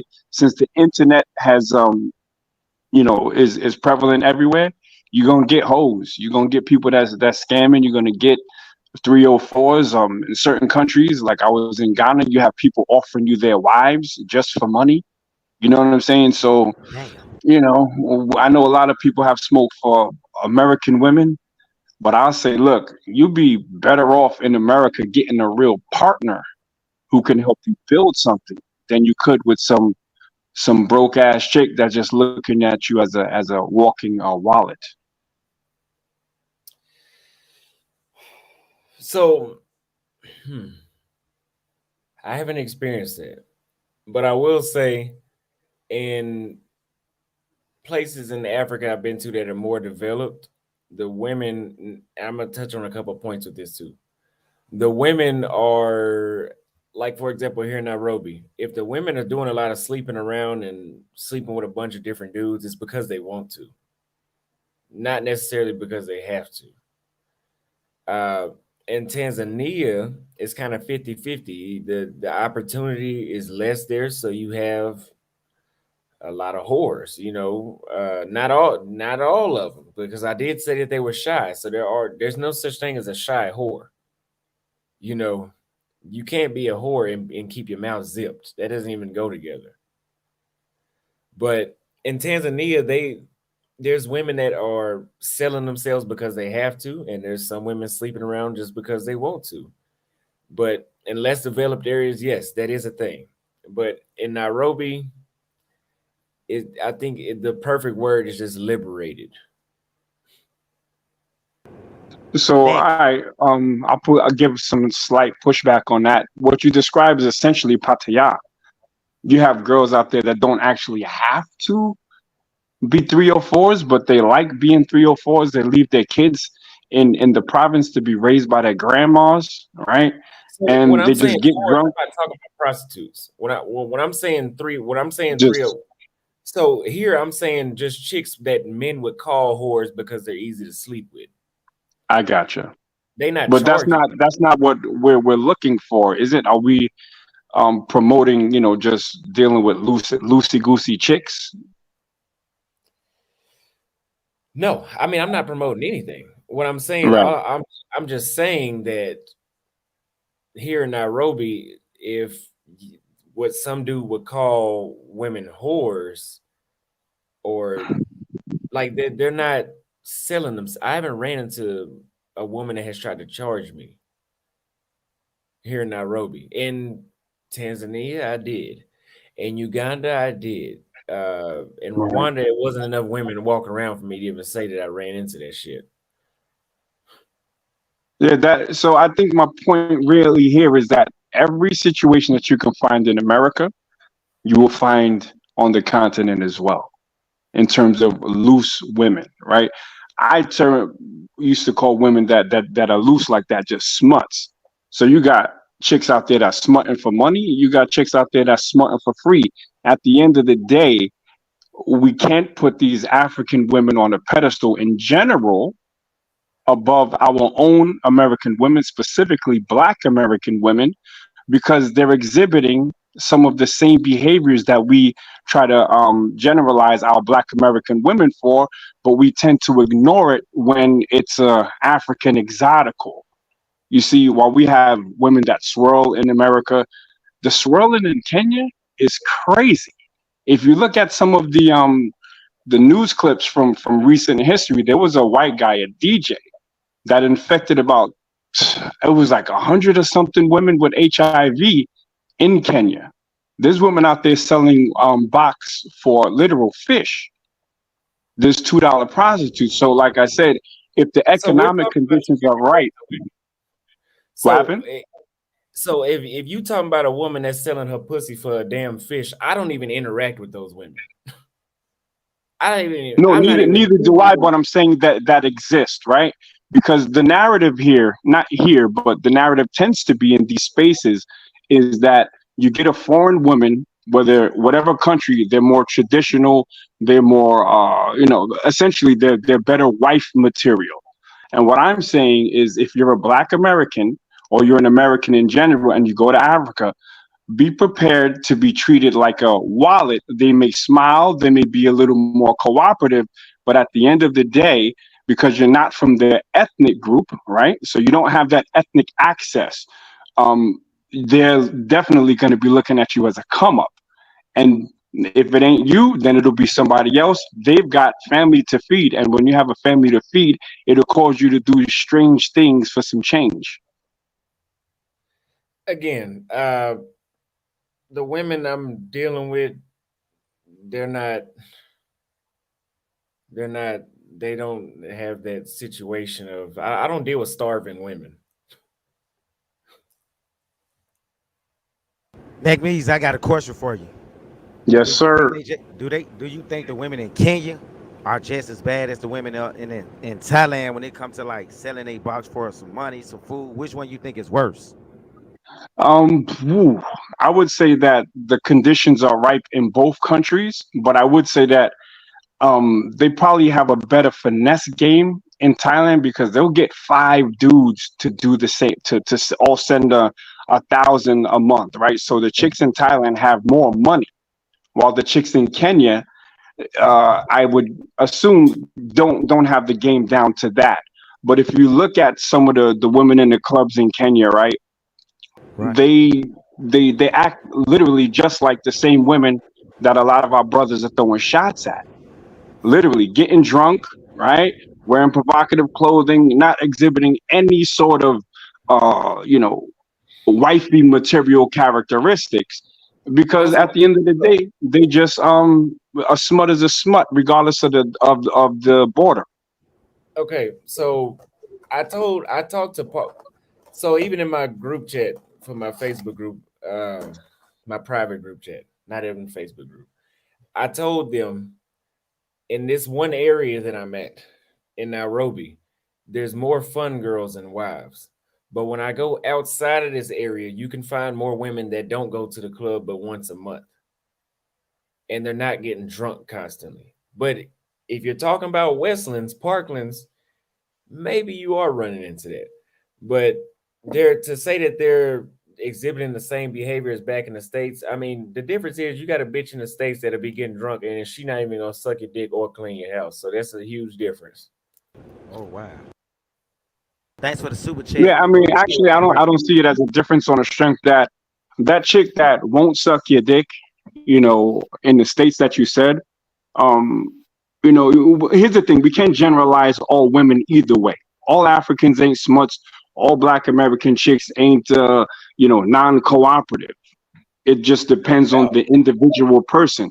But what is true is that the women in America, a lot of them have the fuck a nigga attitude because they're getting their own money, right? And if a woman is feeling you, and we've had many black women that stand behind black men and will hold you down, so to speak, right?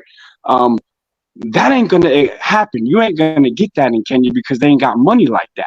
So unless you're Yes. ready to wipe up somebody who's literally going to be a liability instead of an asset in terms of finances and what she can do for you, then if you're cool with that, then that's cool. But I think we just need to be honest with people that look on the continent, many places in the continent, people is fucked up financially. If you look at the GDP and the HDI of Kenya and a lot of the surrounding countries, you're gonna see people ain't got money like that.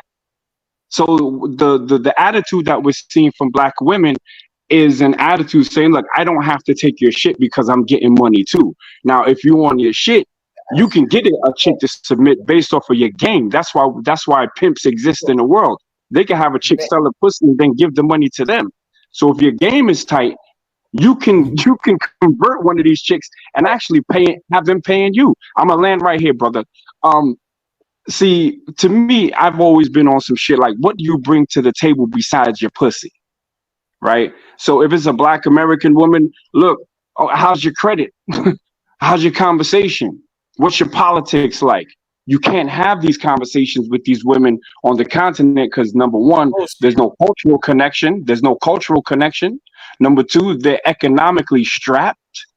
Number three, there might even be a stigma attached to a black man going out there because of the misbalanced financial situation. You know what I'm saying? So I just say we got to tread lightly, take every situation individual, and stop typecasting a whole set of people based on anecdotal evidence of just being in a place for a certain small amount of time.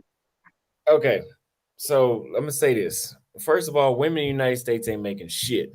70% of women in the United States make less than 70 grand. In Dallas, you're not doing shit with 70 grand. You just you're still living paycheck to paycheck. That's number one. A motherfucker making 70 grand ain't even going on vacation once a year. It may be to a different city that they can drive to. Number two, like somebody said in the comments, You date your class everywhere you go. If you're in Africa, a woman that has a career is not jamming you up saying, I'm going to call the police if you don't give me $3. They're not doing that. Now, if you got women that's jamming you up in Africa saying, I need $3, I mean, where the fuck did you find her at? I've not I've run into literally that. never heard of a woman jamming someone up for $3, but if it Oh, happened, I heard it the happened. story. I've heard the story many times in all countries in Africa. It happens. You Oh, talking in about Africa, Thailand, right? Yes, not what woman in the United States gonna jam you up for $3. I'm saying in I don't think. Africa Okay. that in Africa, there if you're running into women that's jamming you up for three, you probably shouldn't be talking. What class of women are you dealing with? So let me ask you a question, Austin. Your class, right? Your tax bracket. There's literally probably none of the women that you're dealing with out there are in that same tax bracket, unless they're lawyers, politicians, or Not even them. Not even them, because there's a currency conversion. Not even them. right. So that it proves my point in the sense that if you say you people gonna date in their same economic or their same league, you're so many leagues and we are so many leagues above the women on the continent in a lot of these countries that it only makes sense for them to look at you as a come up. You see what I'm saying? In America, when a woman has her own bread, then you can start dealing with someone on a level playing field because she ain't necessarily after your money. Now, when you get married and divorce and all of that shit, we already know the court systems are in the woman's favor. I get that. But what I'm saying, for a long-term partner to really build some shit, and this is based on the premise of people looking for wifey material. If you get a woman in America, right, and she's respecting your gangster, she's respecting your manhood, and you got enough, I guess, you're a respectable person where she's gonna submit to you, right? Because submission, you can't make a woman submit. They gotta respect your gangster. Say that's a man I'm willing to follow. Now, if you had that on a continent, the woman will follow you, yes, but they're following you for them goddamn nickels that's falling out your pocket. That's it. That's worldwide. That's worldwide. You ain't got no nickels in your pockets. Ain't no bitch on the fucking planet following you. It's been like that for centuries. Number two, again, yes, financially, with a US dollar, you're gonna be ahead of just about everybody in the world. But in their country, if they're in their upper class, they can still provide for themselves. I know women in Africa that can provide for themselves that don't ask me for anything. I don't have to pay them to sleep with them. That's not I'm not seeing what you're talking about. Brother, then I would say that look at your own lives then. Like you did a live a while ago with some drunk Kenyan chicks, right? They literally Yes. look like hood rats from East New York. They was And acting that's it not literally. He talking Wait, about but I'm real saying, scenario. is huh? that all is that all of the Kenyan chicks though? No, wait, but I'm That's a saying, hold on, let me finish. Let me finish because as we've been having this conversation, I haven't cut you off. I haven't used profanity once, and I don't want it to go to that point. I wanted to keep it respectful, right? The women that were in your live were essentially hood rats. They were essentially hood rats. There's a video with some chick grinding her ass on you. You look uncomfortable because she was acting like a thot. So what I'm saying is that when you put these African women on a pedestal just on based on the fact that they're from Africa, and you shit on Black American women just based on the fact that they're in America, and I'm not going to say Black American women, but American women based on that they're in America, and you ignore the economic reasons that will cause someone to treat you like they do in Africa, then you're going to set yourself up for failure. I'm going to end with this. In Africa, when people know that you have money, you can be a target. Just like in America, people know you have money, you can be a target, right? But there was a case with the owner of he was the vice president of the Philips company. That's like a bootleg Sony, right? His Kenyan wife had his ass kidnapped and murdered for his money. So ratchet shit can happen all over the world. I'm just saying, unless brothers When are did I say bringing, it? excuse me. When did I say it couldn't? I've never said No, it I couldn't. never said that. You said that it couldn't, but what you're saying, you're generalizing American women while ignoring the ratchetness of women in Kenya specifically. Meanwhile, you're on video with ratchets from Kenya specifically. Okay. There's low class everywhere in the world. There's low class Thai women. There's low class American women. There's low class fucking French women. Right. That it can happen anywhere. But the entire point of what I talk about on my channel is when you leave the United States, a lot of things that we complain about, the numbers drop on a lot of bullshit that you deal with. That's it. I Okay. mean, Well, yeah, I can't even agree to that. I want to say, I want you to tell us who's the woman that you've had, right, in Africa? Because what I've seen is twerking, drunk, cursing hood rats, which is literally the same thing that a lot of brothers is complaining about in America. So if you can show me the dime piece wifey material woman that you've had in Africa, then I'll concede the conversation right now. okay. So where did you hear that at? You heard that at clubs that I went to, correct?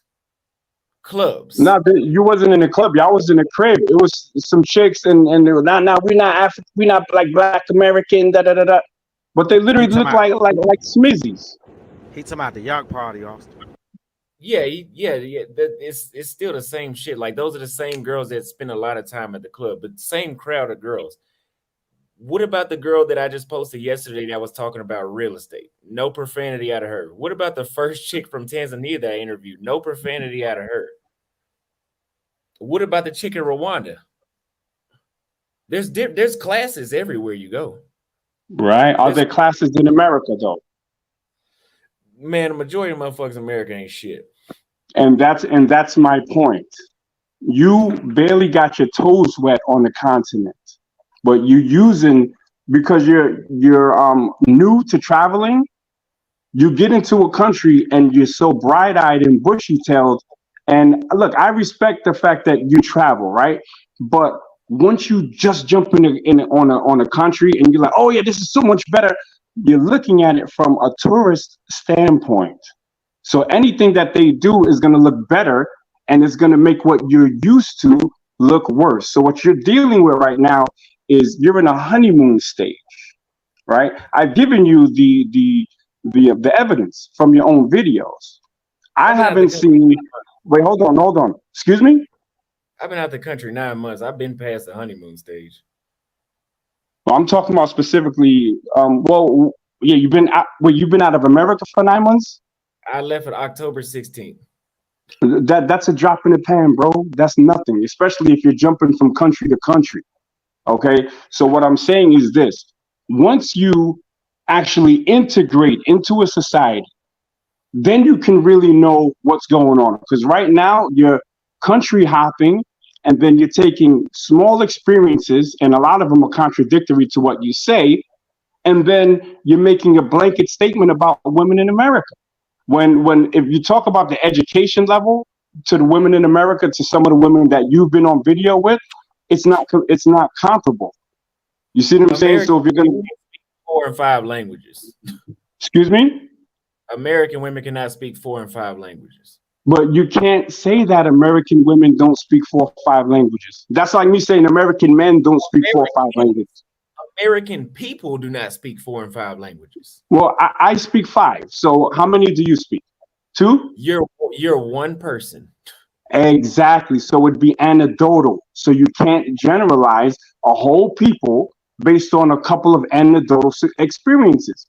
But what I'm saying is this: if you're on a video drunk with bust down smuts, and then you got the nerve to throw shots at women in America, it's like you're looking a little crazy because you're not practicing what you preach. And a lot of the dudes that you say don't like black women, you was out there with a lot of non-black women or light-skinned exoticals. When you deal Yeah, with Habesha, when you deal with Habesha, and you start dealing that's with bullshit. East African horners, right? You got horners up in your video, right? And a horner is somebody from like either Somalia, Eritrea, or Ethiopia. These are what are the African exoticals, They were right? black. Who don't have a They black were not Hey, phenotype. foreigners. They were regular. If you brought them to Dallas, nobody would think that they were not fucking foreign until they started talking. But anyway, when hey, was y'all it? Yeah, want You said I'm taking. Hold on. You said I'm taking shots at American women. When was the last time I even talked about them? I mean, even in this conversation, Because y'all asked American women don't speak these languages, but that's the y'all, narrative, brother. y'all, That's the y'all, narrative. y'all are asking. If you ask me a question, I'm an honest guy. If you ask me a question, I'm gonna tell you how I feel. Right. But So what I'm if you just ask saying me is about based on American stuff women, that I'm you've gonna say said what I think, before. and I got shit really positive to say about them. Excuse me? If you ask me about American women, I'm gonna tell you what I think. I really don't have nothing to say positive about them. But on my channel, I don't. When was the last time I brought them up? I mean, we don't have to play semantics. Your narrative is that there's nothing positive about American women. And look, What even is if I said, even if I agreed with you on that, then you'd have to agree and concede that the company that you've been keeping have exhibited some of the same behaviors of the American women that you're speaking about, right? somebody mute your mic, Money you Travels. said that the company that I've been keeping is exhibiting a lot of the same behaviors? Absolutely. No, Thought behavior, twerking no. and grinding in public, getting drunk, using profanity, neck snapping, head twisting and turning, right? Because this is what all American women do. But you're keeping a company of women that do that. If we take it to Thailand, the Thai woman Kate or whatever, who's I guarantee you she's a whore. I guarantee you she's selling pussy. 100% guaranteed. I put my life on it. Next, You throw shots at women in America, but then you're walking around in the company of whores and Because she was whores that making are wow. money. mushing you, whores that are mushing you in the face. So there's not a person alive that can mush me in the face, Okay. especially not a Hey, You know woman. hold what? up, y'all. Hold Okay, up. the fact that you brought that Pause right up, quick. that Pause, lets me y'all. know Hold on. what I got side something to you on, say. man. Hey, Nick. I'm not throwing shots, brother. I'm just saying No, you no, with no, women no. that's The fact whores, that and you and no, the fact. No, here's the Damn, thing. Nick. I thought y'all was Hold cool, on, bro. hold Like, on. what it? All right, nah, I No, just I'm spoke still on something. being cool. I'm no, just no, keeping hold it on, bro. 100, bro. No, the You fact can't that be you with whores and throw shots at women in America, and when you walking hold around on. with whores. The fact that you bring up the mushing part tells me what side that you're really on, because No, well, I'm on the side of truth, the, brother. the mushing. She violated you, All and right. people will Hey, call Black Oh, American I women appreciate you having aggressive, me right? on. They will say our women in That's America are bullshit. aggressive, but that chick I violated appreciate you. that. damn, man. I She thought, hey, violated you. man, you done ran my boy off the pound of neck. Man, what was all that about, man? I thought y'all was cool, boy. How you just gonna come derailed alive like that? How you figure I'm derailing a lie, brother? We just having a conversation. Yeah, Yeah, he but my left whole out. thing, my whole thing be this, man. Like at the end of the day, man. Listen, McMeasy, you out of the country too, right? Hello? Money Yeah, Travels. Yeah, yeah. I'm I'm here. saying, I don't know what his point is. son ain't in the country neither, though. Man, Measy, you ain't in the country neither, my boy. Who you talking to, Money Travels? I'm talking to my man in the middle, now, Measy. Damn, this shit What's don't your point? Let me show you what I'm doing it outside of the country.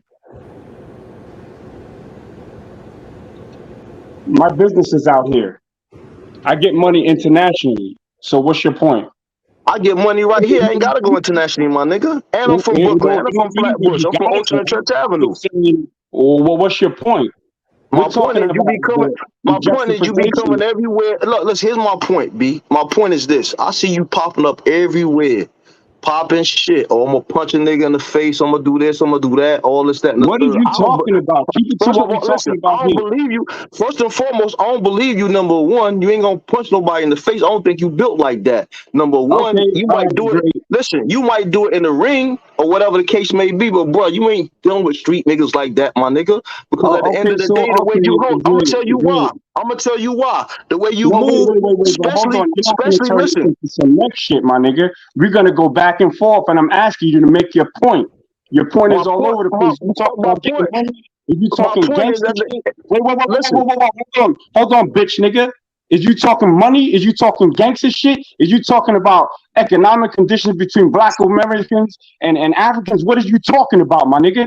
Now I don't give his. My whole thing is All right, this. My shut the whole thing. fuck up, nigga. Even your So energy listen, is off, see, nigga. there you go. Your But see, energy there is you off, go. nigga. Listen, hey, yo, look, check this out, homie. Listen, check this out. Listen. Nigga, make your First and point, nigga. foremost, Make your first and point. foremost, Make your point. hold up. Listen, first and foremost, Make your I'm a point, rich nigga. nigga. I'm a rich nigga, my nigga. If And you you was say you rich, from you the wouldn't town. say Hold up, you listen. You was say rich, you from the nigga. town. You must Hold up, gotta talk about how listen. much money they're getting, nigga. Check this Make out. your Listen. point.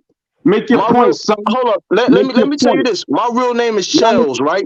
suck I'm up and from make your point, Tennis nigga. Court, nigga. I'm from Tennis Court. Just you know Yeah, where it's at. and you know what? You know what tennis court is? It's a fucking slum, my nigga. But that's where I'm Tennis from. court is a I don't slum. live there. I done I fuck don't mad live bitches there, all but that's over where I'm while you from. ain't saying nothing to me about tennis court, my nigga. Them niggas is a bunch of dirty, grimy ass niggas. Fuck you talking about?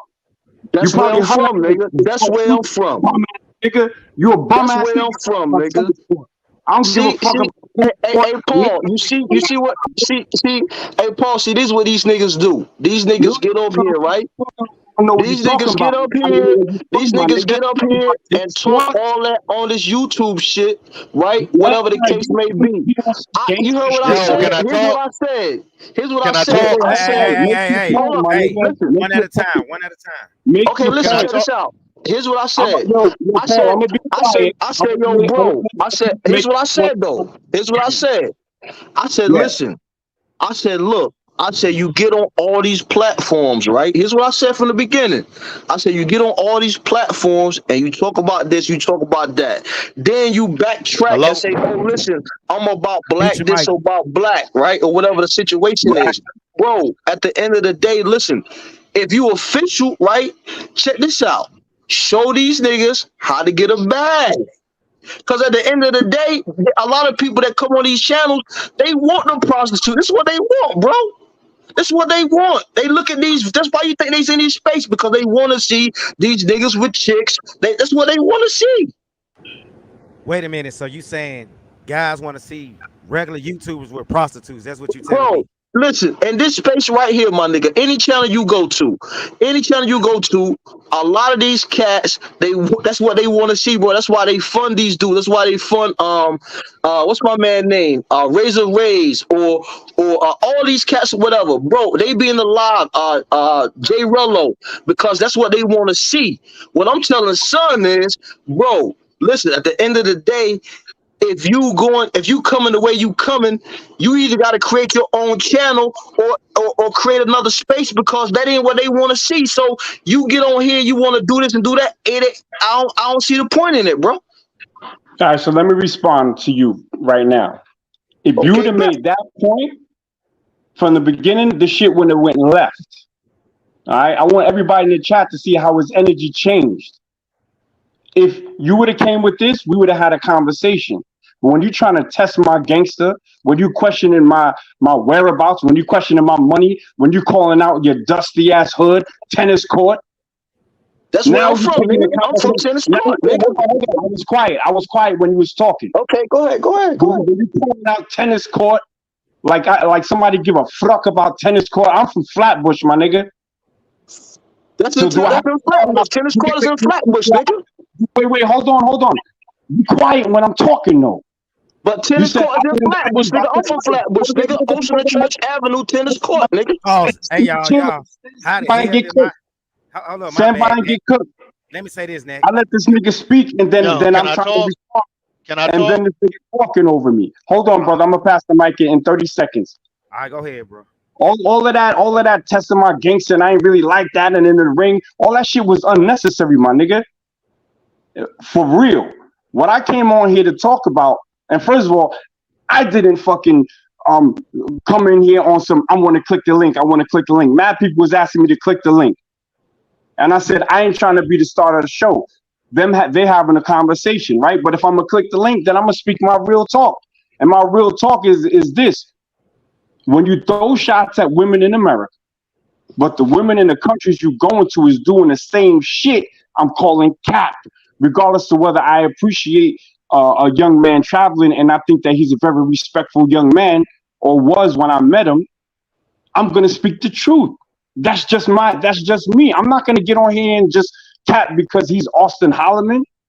Most of the time I come at somebody's neck, but I gave him the benefit of the doubt until homie started cursing, right? And started getting out of character. Then it got a little spicy, but it was still, for the most part, respectful. So what I'm saying is this: if you're hanging with hoes, then just be like, all right, you know what I'm saying? I like fucking hoes, and that's cool. But if you say these women is like this, but these women is like that, but you ignoring the characteristics of the women you with, we gotta call cap. It's truth over everything. All right, listen. I'm gonna say this right here. And I'm gonna let you speak. I'm gonna say this right here too. My nigga, listen, first and foremost, I'm a real nigga, so I apologize to you because at the end of the day, I got a wrong conception of what you were saying.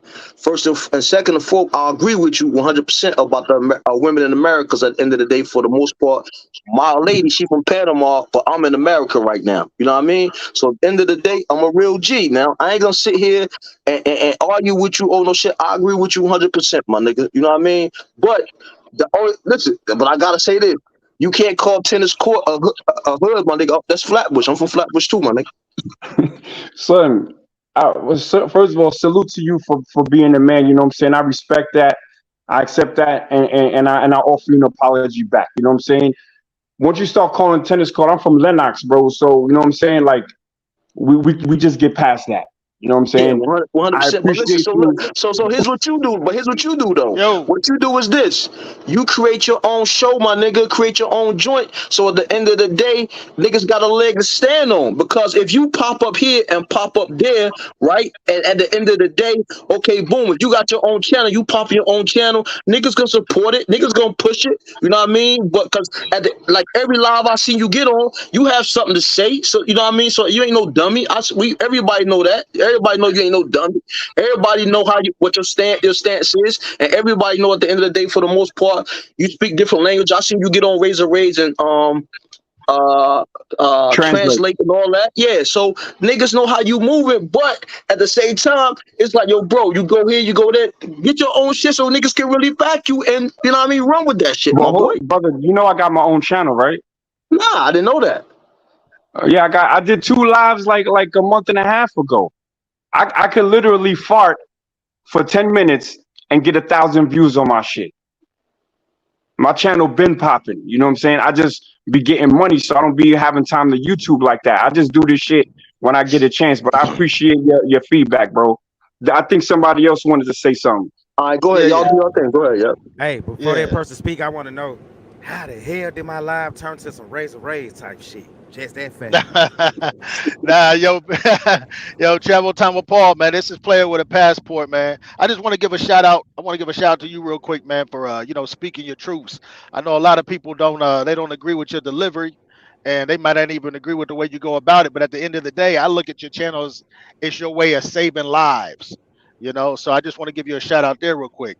As far as Austin, I really wanted him to stay on, man, so he could expound a little bit on the situation with trying to get in and trying to click up with all these different expats.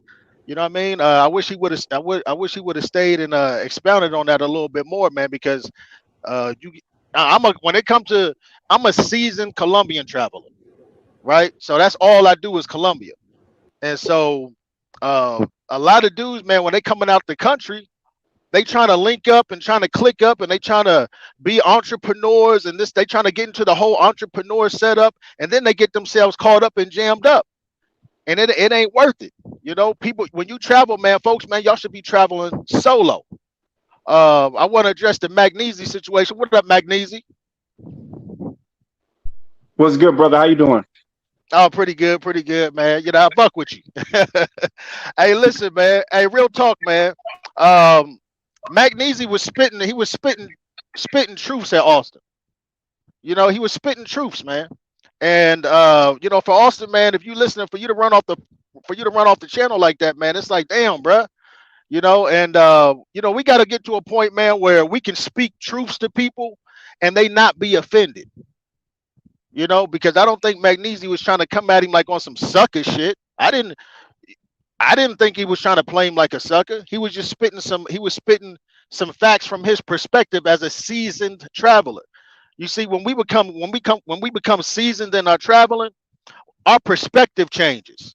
You know, than a guy that's been traveling for, you know, 6 months or 9 months. When you've been traveling for 8 years, 10 years, you grow in your perspective and you grow in your travels. So you able to look at a situation from a different angle. You know, and I think Magnesia, he was speaking his perspective from a seasoned angle. You know, and I don't think any seasoned traveler that's on this live right now thought that he was trying to play Austin, or thought he was trying to, you know, make Austin look like a sucker, nothing like that. He was speaking from a seasoned point of view, you know, and Neasy was also correct, but Austin was also correct too. I just think for whatever reason, there was a miscommunication, but they were both making good points. When it comes to dudes traveling out the country, they don't, they be going for the thoughts. That's just facts. They be going for the thoughts because they so used to dealing with thoughts. So all they do when they go to another country is that they just dealing with thoughts from that country because they haven't leveled up. They don't know how to level up, you know. And like Austin said, if a chick is pressing you for some cash, like, yo, what the fuck is y'all doing dealing with them kind of females, you know? But at the same time, a lot of dudes, they don't know how to level up. I see it all the time in Colombia. You know, dudes don't even understand the different stratums when it comes to Colombia. You got stratums 1 through 6. Majority of dudes that's traveling to Colombia, they only dealing with chicks from stratums 2s, 3s to 4s. They don't even know where to go to meet the stratum 6s, let alone approach them, because a lot of them ain't got no balls, ain't got no heart. It's just that just is what it is, and they use the language barrier as an excuse. And then when they jump on Tinder and start swiping, they get robbed, drugged, kidnapped. They want to come on. They want to come on the lives and cry about it, you know. And Magnesia also was making a point about black women in the States, right? And again, Magnesia, he's speaking from a seasoned point of view. Is that what I'm picking up from you, Magnesia? That you're speaking from a seasoned traveler point of view? Absolutely. You know, I'm just like this, man. I appreciate you seeing that I wasn't trying to come at the young man, and there was a warning. Nah, you wasn't. There was Yeah, a you wasn't warning. I coming at said, him. brother, like, let's not. You know, I'm. If people know me, they know I could turn up, like I did with the other brother Yeah, from Brooklyn, and we good now. You know what I'm saying? I yeah. didn't give You that wasn't. energy to Austin, and the reason why I mentioned the mush in the face, and it wasn't about trying to play him. Yeah, nah. The cultural significance of a woman mushing a man in the face, a woman that's tied. You have to Right, understand that the head is the highest part of the body and the feet are the lowest part, right? So there's certain things you can't pat somebody on the head. So a mush in the face, which essentially is pushing the head, is wild disrespectful. So I'm right, giving from my understanding of Thai culture and saying that was not a good look. You right. see what I'm saying? So, and it was all really about the juxtaposition of foreign women versus American women. You know what I'm saying? Yeah, And yeah. in a nutshell, bro, if you want to get a beautiful woman that will cook and clean for you, but can't add shit to your bank account, can't help you open up a business, then do that. Right, But then don't shit on all or the majority of women in America. And we all know once you generalize things, you're gonna make right, mistakes. right. That's all I was saying. Yeah, that's like people generalizing black men. You know what I mean?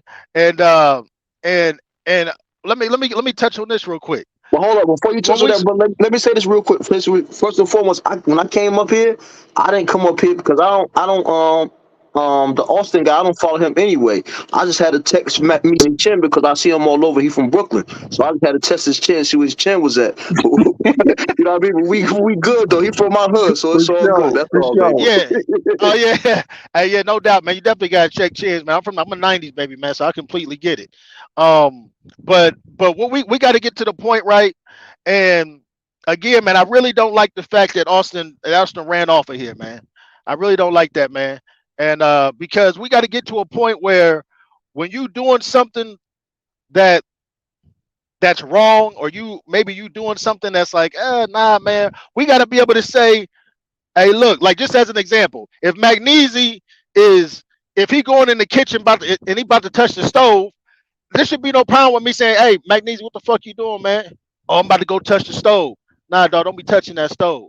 Oh man, you trying to, you know what I'm saying? We got to get past that, man. Every time in the travel community, especially within the WhatsApp groups, the Facebook groups, there's a lot of bullshit that happens, but dudes don't want to call it for what it is, because all of a sudden, oh, you a blue pill, or you a yellow pill, or you a whatever these fucking colored pills is. I'm from the 90s. I ain't even in that shit.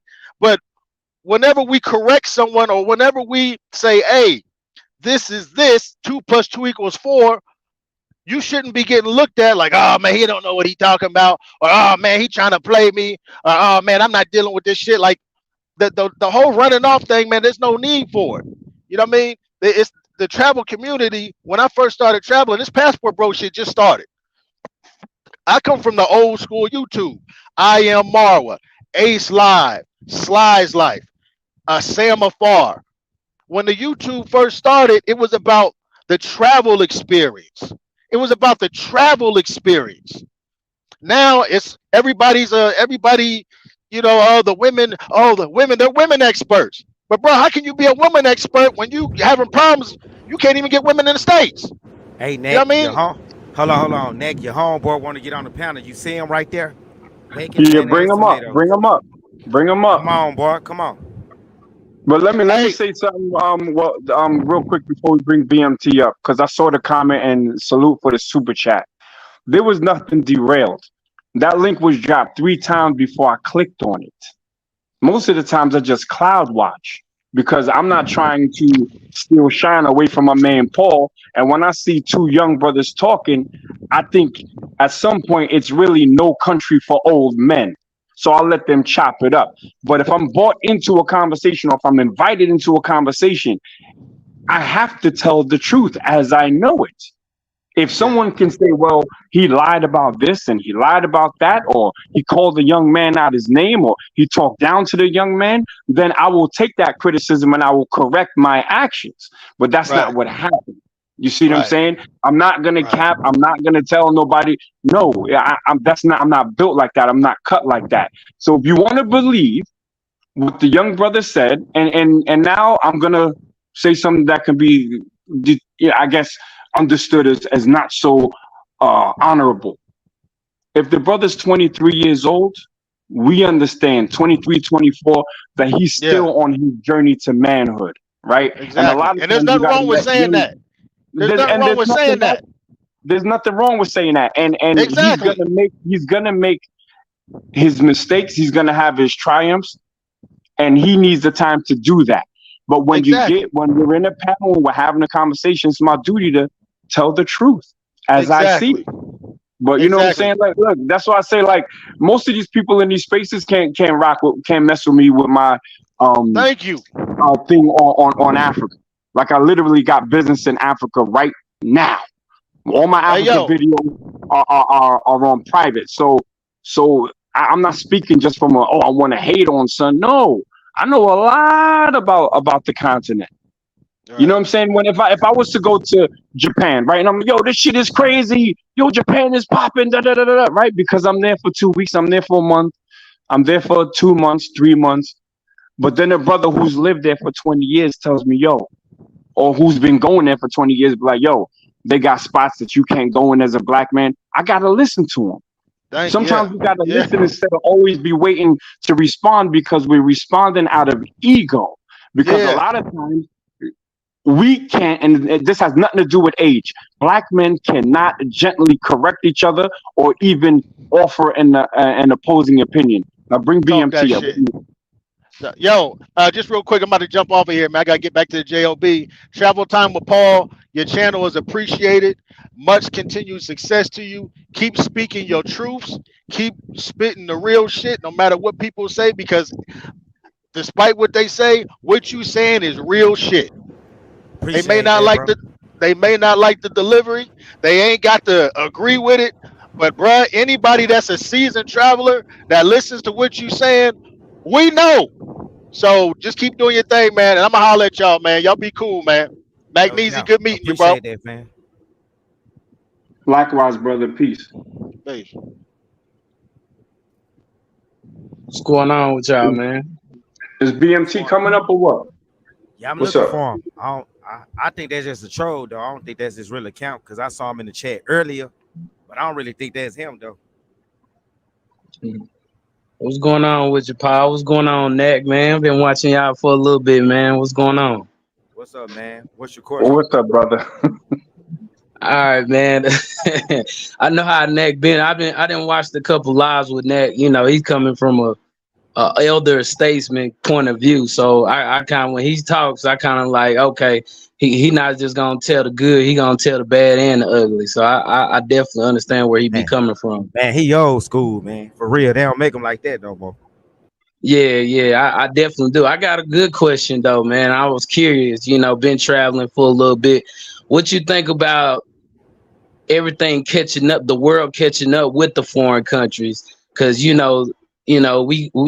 do want the type of women that, family oriented, old traditional. But if you speak to the, younger women, you meet younger women in other countries, that it's kind of like the America is catching up with society peer, which I think the future gonna hold for the, dating in foreign countries. What's your opinion?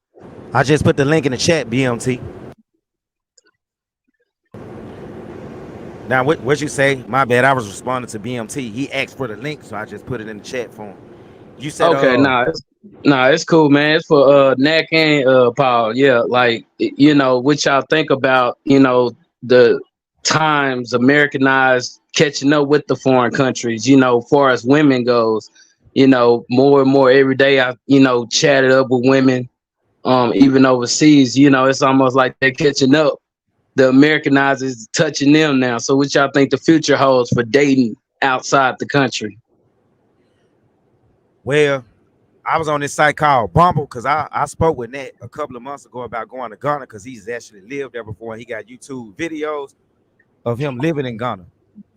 And like you said, the internet is making the world smaller. You talk to a lot of them women, they starting to use the same lingos and some of the same talking points as the women over here use too. So it's spreading like an Yes. HIV virus every damn where, unfortunately. So I say we probably got another good 10 years to enjoy this shit. And man, it's gonna everywhere gonna be Americanized and westernized before it's all over with. I know. I was like, I date a chick that's out there in Ghana, so I definitely know what you mean, man. Like in I think it's called Accra, Ghana. I cry. Yeah. Accra. That's how you say it. So yeah, man, it's you speaking to these women, they got color hair. It's definitely getting there. It's catching up shortly but quickly. And I'm Speaking of like, women, man. Next said something about Kenyan women laying down with a foreigner for a piece of fish. Was you joking or did that really happen? I was dead ass serious. There's a tribe of women, who's, I guess they're coastal people. They'll sell you some pussy for some fish. Man, I'm not, when I say stuff, it's all Googleable and it's all verifiable. And as far as Accra, yeah, there's look, there's brothers in Ghana getting money, son. There's like dudes that live in England who are Ghanaian, they come back, you know what I'm saying? They build houses, they make it rain in the clubs and all of that. So you're gonna have your women in there that essentially act what people think American women act like. They be in a club, they're looking for the ballers. If we understand the psychology of women, a lot of them are looking for either a provider or someone that they can gain something financially from. And if you don't look like that, then a lot of times they ain't checking for you. You know what I'm Hey y'all, saying? hey, give me a second, y'all. I'm finna let Austin wanted to come close the show. I mean, I won't end the show, but I'm finna drop y'all down, stay in the back, because I want y'all to come back on too when bacon, mayonnaise, tomatoes come on. So Magnesium, if you don't mind, I'm about to drop y'all down right quick. You For cool with sure, that? for sure, for sure. All right. That's cool, man. Boundaries. Hold on. Hey, y'all drop. Hold on. Cool. All right, we back. Man, we got all off topic and everything. Austin, unmute yourself.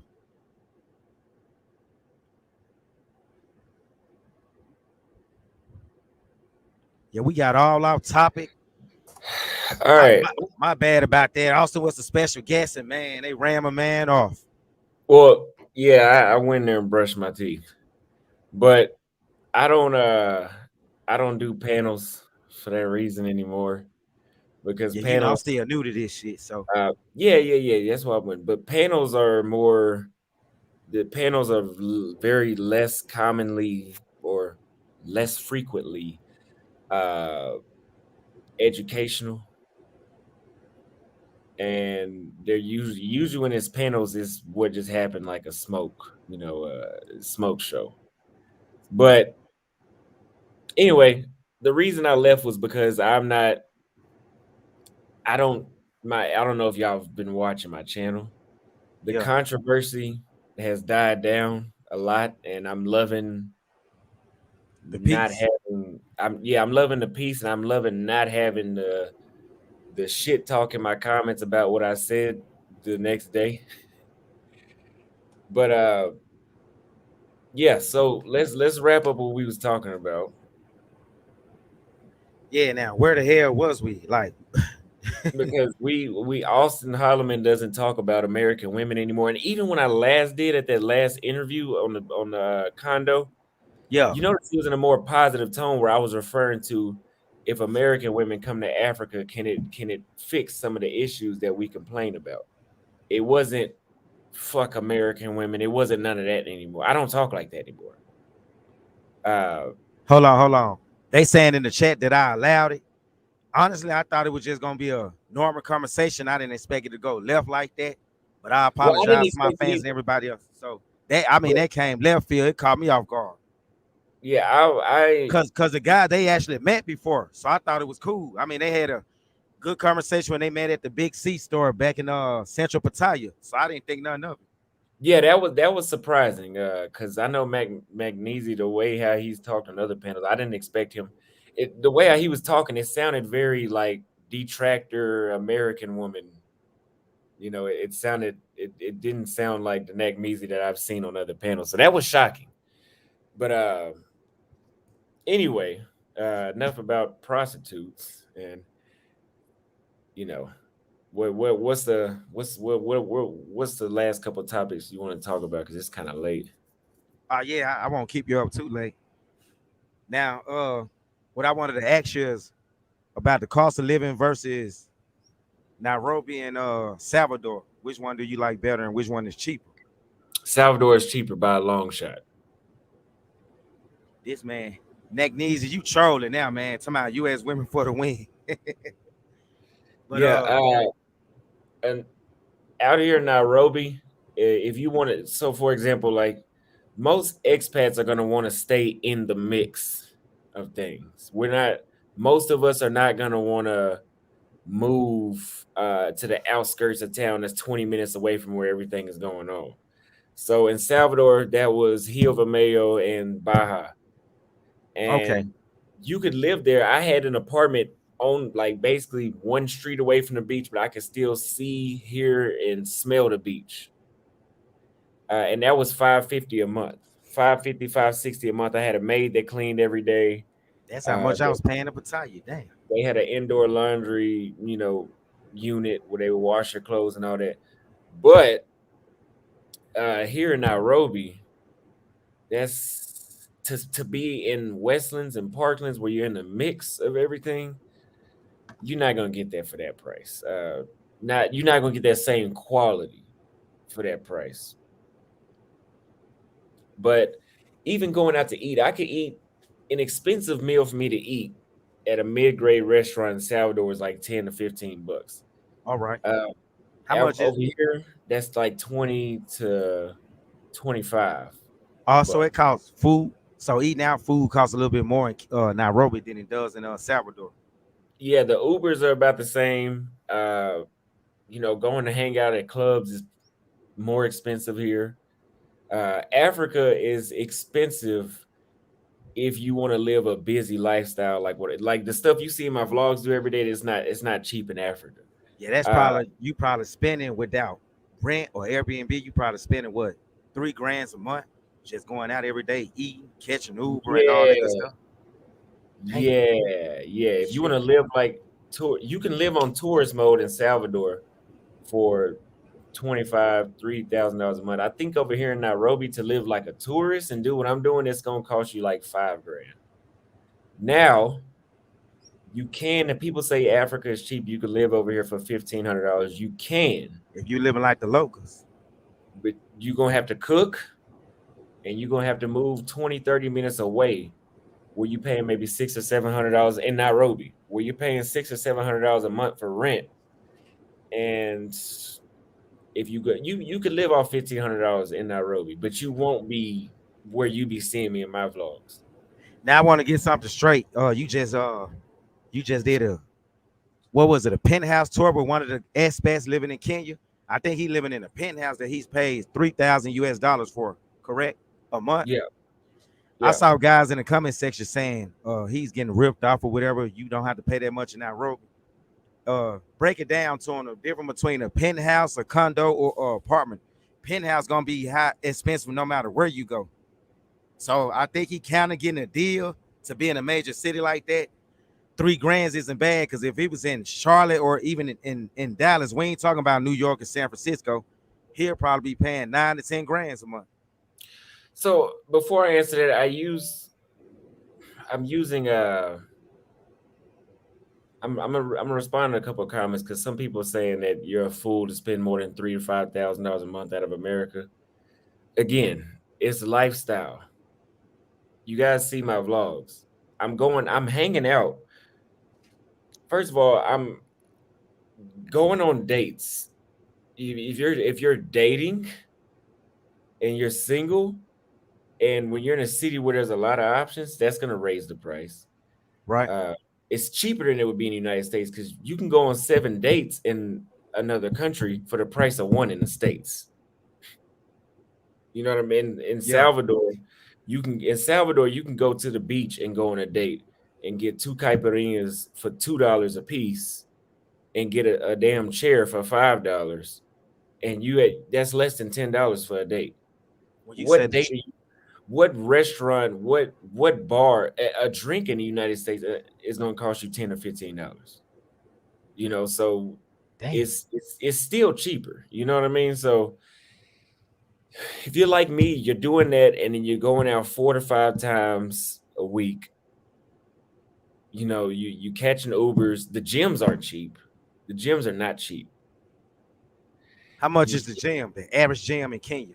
Because I noticed outside of the states, gyms are more expensive than they are in the states. Like, for example, you could get a all access membership at any Planet Fitness for $20 a month, or if you just want to go to that one location, it's $10 a month.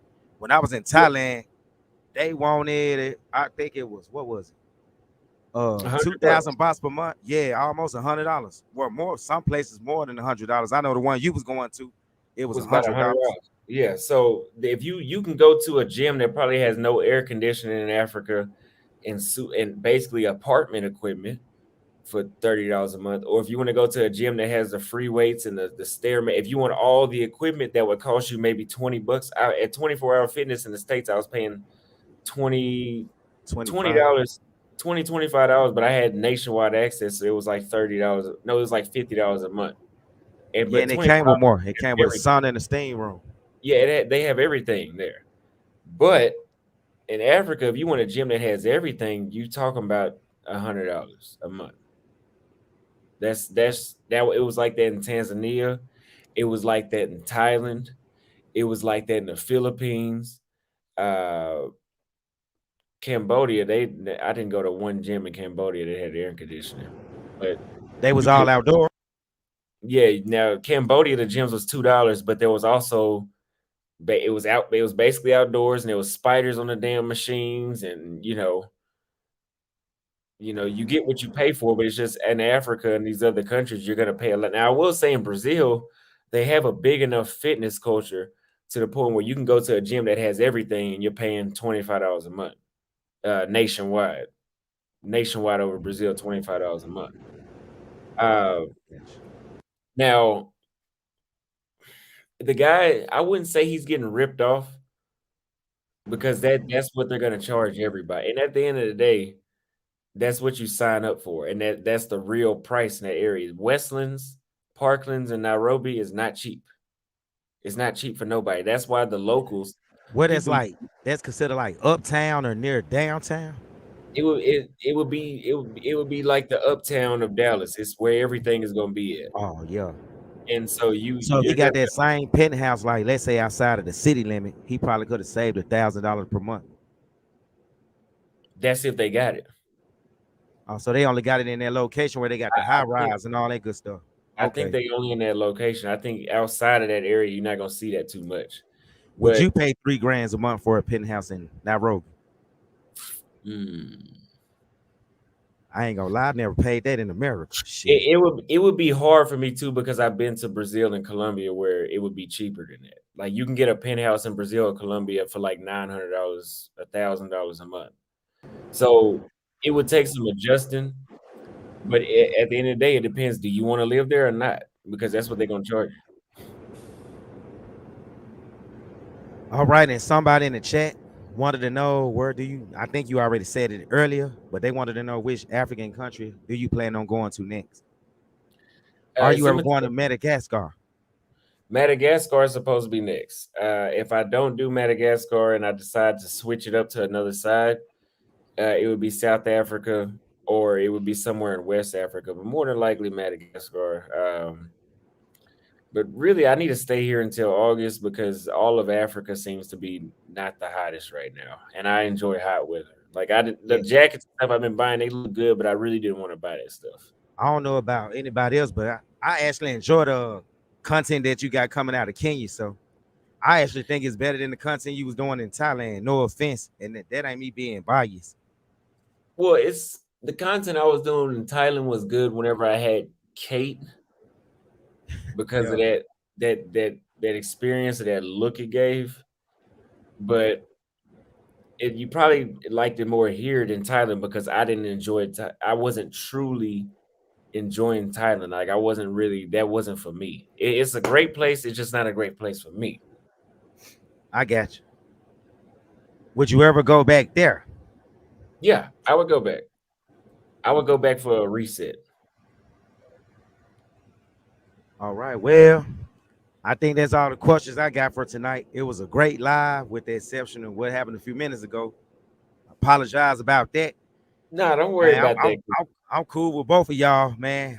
I mean, I didn't see that collision coming. So if anybody else want to come on the panel, Austin is like, what is it, 3 a.m. your time? 4 a.m. right now. What Yeah. time is? Yeah, so I'm gonna let him go. He probably got to go to sleep or whatever. Anybody else want to come on the panel? You welcome to come on. I'm gonna do about 10 more minutes and then I'm gonna shut it down and take my dog walking. Yeah, But but yeah, don't man. don't worry about that. That's part of learning YouTube because back last year I used to do panels and every time I did a panel it was like that. But back then I enjoyed that. Now Yeah, I'd rather come just on. answer questions and yeah, I mean people can say what they want to say about African women, but fuck what they say because I'm enjoying myself out here and if you don't want to fuck with them, don't fuck with them. I don't want to fuck with the women in Okay. Thailand. Since I since don't want you to fuck with since them you in the United actually States. doing it, let me ask you, since you actually doing the footwork, do you agree with everything that needs to say? Have you experienced that? Do you feel like you just a fetish to African women? Like let's say all the countries you've been to, do they treat you like you one of them, like one of the locals? Like if how they would treat one of the local men? Well, the thing is, when if you really watch my content and you really pay attention to my content, when I brag about Africa, I'm not just talking about the women. You hear me talk about how peaceful it is to be around the other men. Like just being around the like it's one thing to have a good time with the women, but when the men are just as friendly, it makes the entire experience different because now it feels like you getting loved by the country. Like these people just love you, and you can call it a honeymoon stage if you want. Fuck it. I didn't get that honeymoon stage in the United States. I didn't get it in Brazil. I mean, I yes, I didn't get did. it in Thailand. I got it when I I went didn't, to Brazil I in didn't get it '06 in though. Thailand. I didn't get it in. I got it in Brazil. My bad. I didn't get it in Thailand. You know, you got here and there dudes be like, oh, you're so cool, black guy.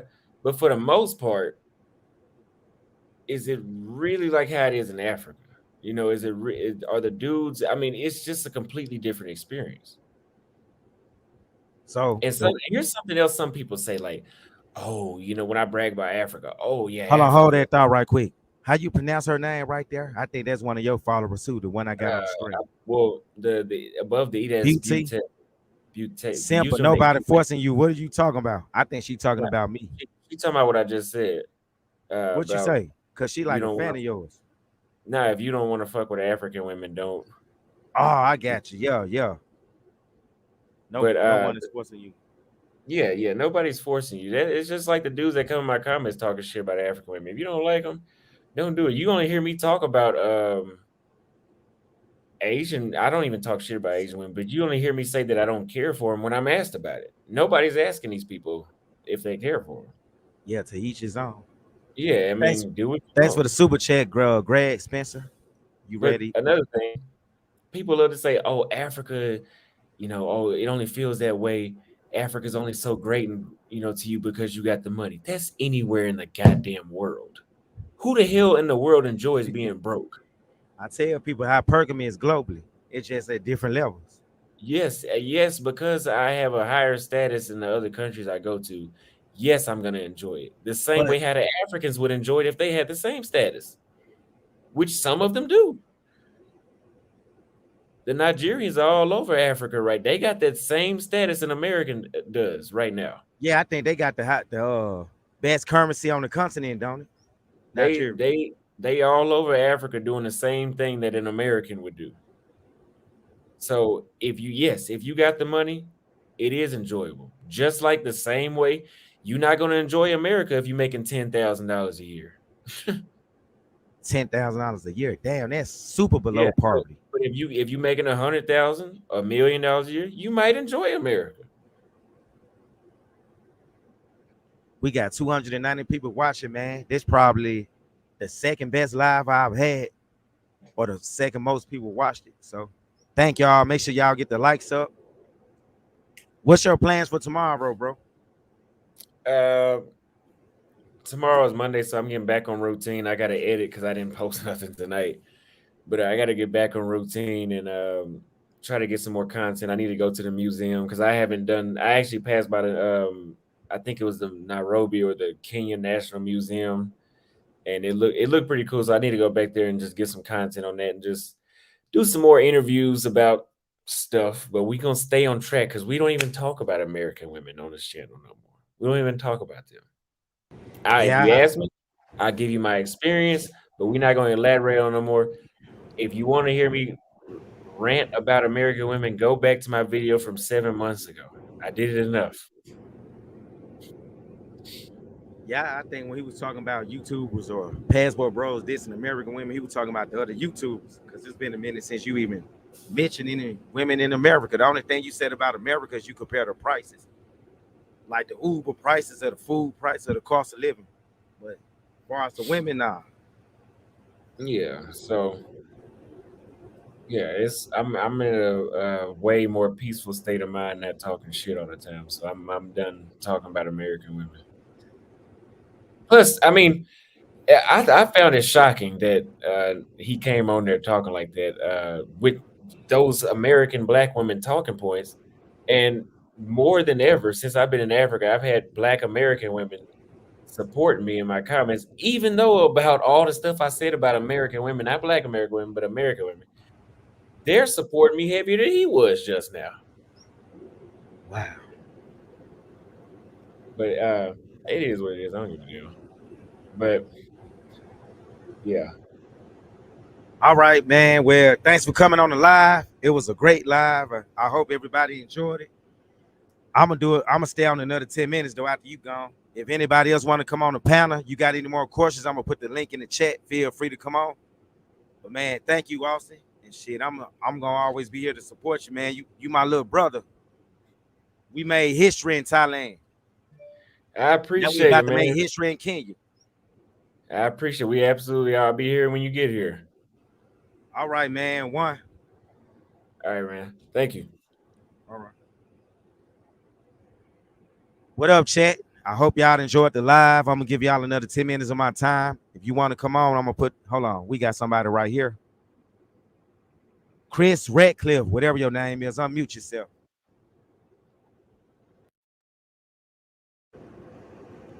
Unmute yourself, bro.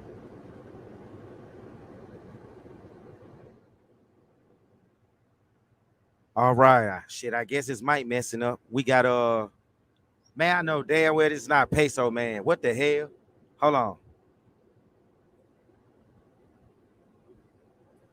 Oh yeah. Who this? Oh yeah. All right, so you want to come on here and troll? No, I ain't trolling. Well, why would I troll? I was coming up here for Austin Holloman. Damn, I missed the nigga. God Oh damn, damn. man. Hey, peso, man. You need to stop having smoke for Austin. He actually a fan of yours. Like, me and him talk about you all the time, bro. He be liking the videos you be doing about him. Like the one you call him a bad bitch. Man, he think you a funny guy. If this really peso, man, though.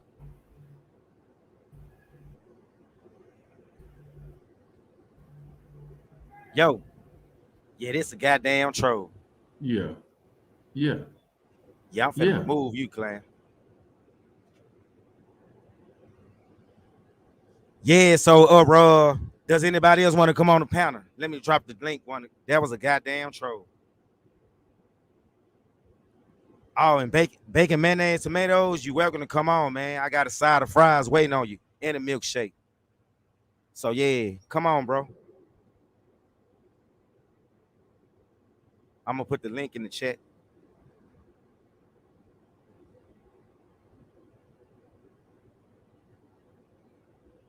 What's up, Baller TV? And thanks for the super chat, guys. Joseph McKinney, you feel free to come on the panel, my guy. Oh, there was peso, man. Hold on, let me see. Yo, what's up? It was Peso Man. The original, the real, the one and only. Oh yeah, Peso this really Man. is that nigga peso, man, y'all. Shit, what's happening with you, bro? What you been up to? Nothing much. You Nothing feeling much. well? I'm feeling very good. I'm Hey, feeling very, very, very good. Hey, you want me to see? You want me to see? Also want to come back on the panel? Nah, it ain't no big deal. It ain't no big deal. Yeah, BMT show. Pull up. Yeah, man, pull up, man. We already know you over there messing with them hookers. I had to take that one from you. BMT, pull up. Because we know, we already, saw your little Waffle House boat party with all them Waffle House hookers. What you saying? They look like they came fresh out of a Waffle House cafeteria. No, them booties, man. What's wrong with them booties over there, man? Why they so flat? Man, look like a damn Looking like TV, store full of flat screen Sony TVs or some shit. yeah, flat screen, Samsung trying to get them some. Hey, when you going live Samsung, again, bro? Samsung trying to get them some. Yeah, it's peso. I know y'all shocked. So you must be subscribed to the channel. How you know I was live? Somebody told me you was live. Let me see if I'm subscribed to you. Yeah, I think I'm subscribed to all you, so I can keep tabs on you. Peso man block punches with his head. Look at all these guys. Let me tell you guys something. You know what? Y'all can say all the stuff y'all want, but y'all fear me. Y'all respect me and y'all fear me. I see. I don't know Can why y'all hear me? y'all. I can't hear y'all. I can't. I can't understand why y'all got smoke for the peso man. Why y'all hate the peso man? I'm trying to figure out why y'all hate the peso man. Because the peso man trying to help you. I'm your only friend. I'm trying to help you stay out of trouble. I'm trying to help you navigate these hawkers. Because these hawkers ain't no good for you. But see, I can't tell you not to mess with them hawkers. Because if I'm in a country for 2 weeks and I can't get no regular trim, I probably get weak and mess with me a hawker too. So I don't knock you for messing with no hawkers. What's up, West Side? What's up, West Side? I see you in the cut, West Side. What's up? West Side, unmute yourself.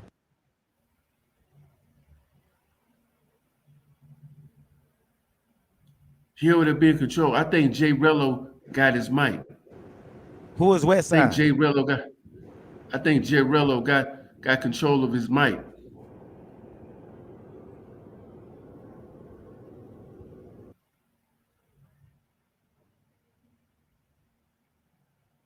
Get him. Everybody's mad. Everybody's mad. I mean, people. Everybody's mad at the peso man. What? You know what? Put in the chat. Travel time with Paul. Ask the people why they mad with the peso man, and how can the peso man become their friend? Ask them that. That's a good question. Ask them that. How can the peso man become their friend? Y'all heard him? Peso man want to know how can he become everybody's friend, y'all? He really ain't y'all enemy is what he's stating here. He said he really a cool guy. Who that peso man?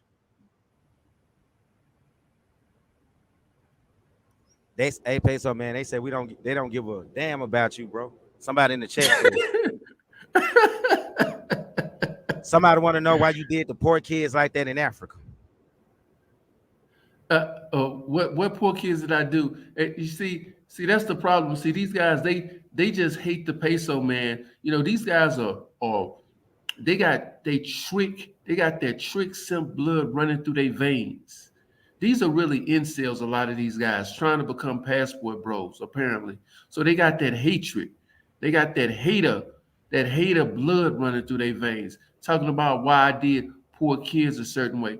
But yet, you don't watch my videos. You'll see me taking kids shopping, buying kids food, buying numerous kids foods, getting little girls ice cream cones, feeding families, hungry families. You don't know what I do because you don't watch my content. All you want to do is watch the content where I'm roasting somebody, but you don't watch see my real content, that's real created content. They don't watch that because they're negative. That's all they want to do is hear. They want to be entertained and they want to mess with them hawkers. That's all they want to do. That's why they over here on your channel, because they want to be entertained. Chris And they Blue, who want you talking about? Peso man? Chris Blue. Yeah, put it on the big screen. Put it on the big screen. Hold on Put it one on the second. big. Hold on. And here go the funny part is that I don't even know most of these guys. I don't even know most of these guys. But yet all of a sudden, they want to have smoke for me. They want to have smoke for me. Most of these guys, this is my first time hearing him. He sounds slow. Now, sir, I'm pretty sure I'm more intelligent than you, and I'm pretty sure I'm more educated than you. Okay? So let's get that straight. This is a character, sir. This is YouTube. This is entertainment. Okay? Remember that. Your mama sounds slow. How about that? Damn. Now moving Loco. on. And we know your mom is a Thailand hawker. How do I know? Because I met her on what's the website down there? Thailand Girls Meet. I met her on Thai, Thailand Girls Meet. Thai friendly. Thai Friendly. Yeah, I met her on Thai Friendly. I'm going down there to smash her. When I get down to Thailand, I'm gonna smash her. I'm gonna put her in a wheelchair. You think that booty flat now? Wait till I get down there. Hey, Wait till I get down there. what's this I hear about you saying you gonna go? Neck knees in the chat. What's this I hear about you saying you was gonna go to Pattaya? Be waiting outside of bacon, mayonnaise, tomatoes, condo. You was gonna hit him with a bat or something. You was gonna whoop his ass. Let me tell you something. If I ever catch that nigga, I know you listen to BMT. If I ever catch you, nigga, if I ever catch you, nigga, I know I let me tell you something. It's just only a matter of time before I get to Thailand. You know, I'm just having too much fun where I'm at now. But eventually I'm gonna get to Thailand. And when I get there, nigga, keep that same energy that keep that. See, I would have had no problem with you until you doxed me. You could have roasted me. You could have made fun of me. You could have talked about my mama. You could have did all that stuff. But see, when you dox me, that was a low blow, you know, because I never doxed you. I would have never doxed you. I don't even know what your real name is. I don't care if your real name is Aaron Ferris. Your real name could be Henry Lewis, for all I care. I only go by what you have on YouTube. But see, you thought you would be slick.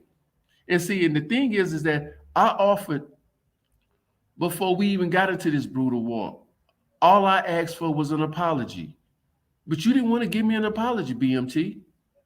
All I asked for was an apology. See, I'm a nice guy, but I can be a real nasty guy too. As nice as I am, I can be just as nasty. When did And he like I dox you, bro?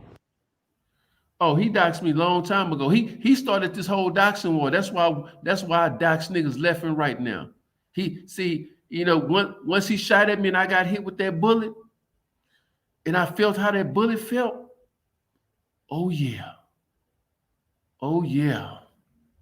So, like I said, BMT, I'm gonna find you. It's just only a matter of time, nigga. It's only a matter of time. And I'm gonna put you on tape, nigga. I'm gonna put you on Patreon. That's what I'm gonna do. I'm gonna set up a Patreon specifically for me putting my foot up your ass when I catch you. Well, alrighty then. BMT, watch your back. Peso man here to attack. And all the guys in here, all the haters. Let me say this, Danny H. Won't you super chat? Won't you super chat? I bet you won't. I dare you to super chat. I dare you to super chat. I guess the H stand for hoe. Or better yet, the H stand for hooker. Because you a hooker chasing ass nigga. Hooker. Yeah, BMT. At BMT, you got issues with the right here. Yeah.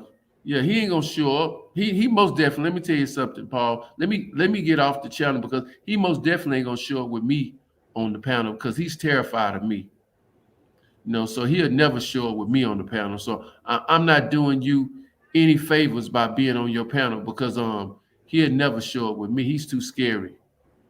That's a scary ass nigga if I ever seen one.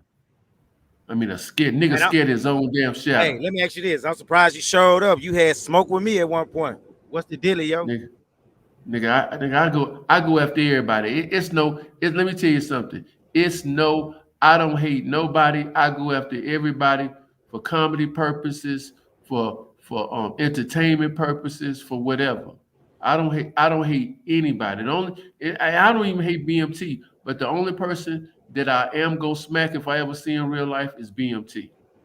I'm gonna smack him, and it's because he doxed me, and also because he's a coward. He won't face me. See, if the dude would face me, I probably would ease up off of him. I hate niggas that are cowards. This is YouTube. I cannot jump through the computer screen to choke you. I cannot jump through the computer to beat you up. This is YouTube. And most of these guys you will never ever see in your life. Most of these guys you will Oh, never trust me, I see. will. I'm going back to Thailand pretty soon. I will. Uh, uh, uh, I like to see that. I like to see you confront. He not gonna confront you. Um, he not gonna confront you. He's too scary. You can tell that he's a scary dude. He not gonna confront anybody. He don't want any trouble. He don't want no smoke. He don't want to get deported. None of that stuff. He gonna run. If you hit him, he gonna run to the police. That's what he gonna do. He gonna run to those popos in another country. I ain't gonna That's what lie he though. gonna do. I ain't gonna lie. When I get there, I do need me a bacon mayonnaise tomato sandwich. Wendy's, they got a Wendy's over there, and they got the best ones by the Central Mall. So Yeah. So yeah, I'm gonna be sitting out. I'm gonna be waiting on you. It's just a matter of time, BMT. Like I said, it's just a matter of time before your ass is mine, and I'm up out of here. Peace. one,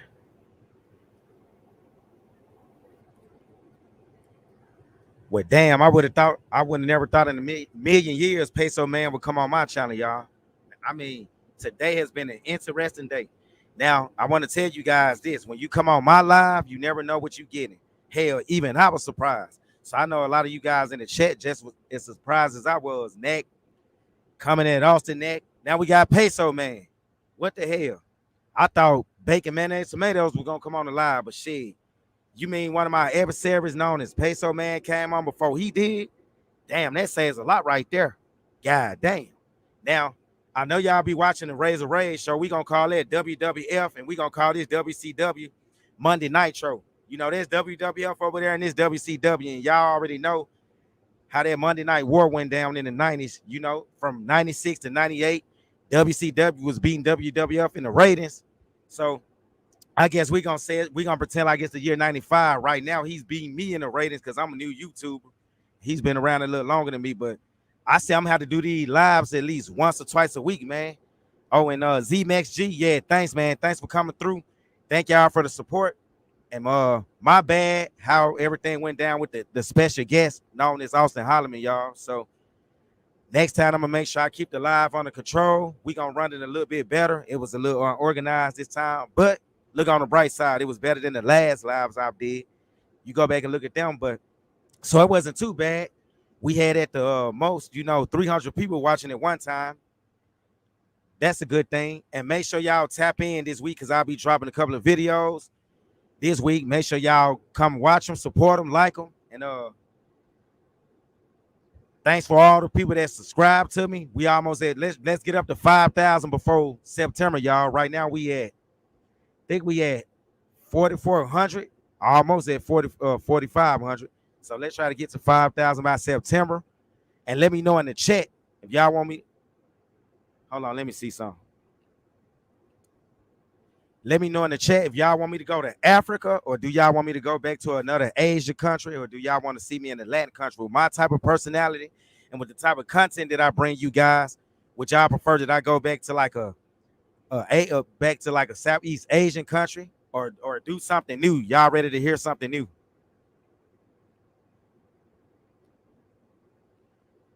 Oh, I agree. I mean, I felt like it was a good debate between Austin and Knack too. It just, man, that joint just went left field. Knack is a goddamn pit bull. Shit. Somebody want me to go to South America, but be specific though. What part of South America? I was planning at one point, I was gonna go to Ecuador because none of the so-called passport bros never got any content in Ecuador. Somebody just gave you, brother, 200 top box. I say that's around $5 or $6 or some shit like that.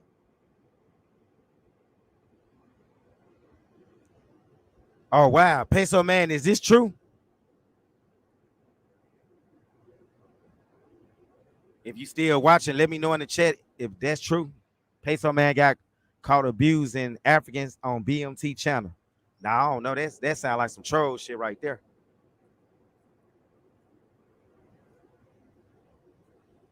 Somebody want me to go to Thailand and fight BMT.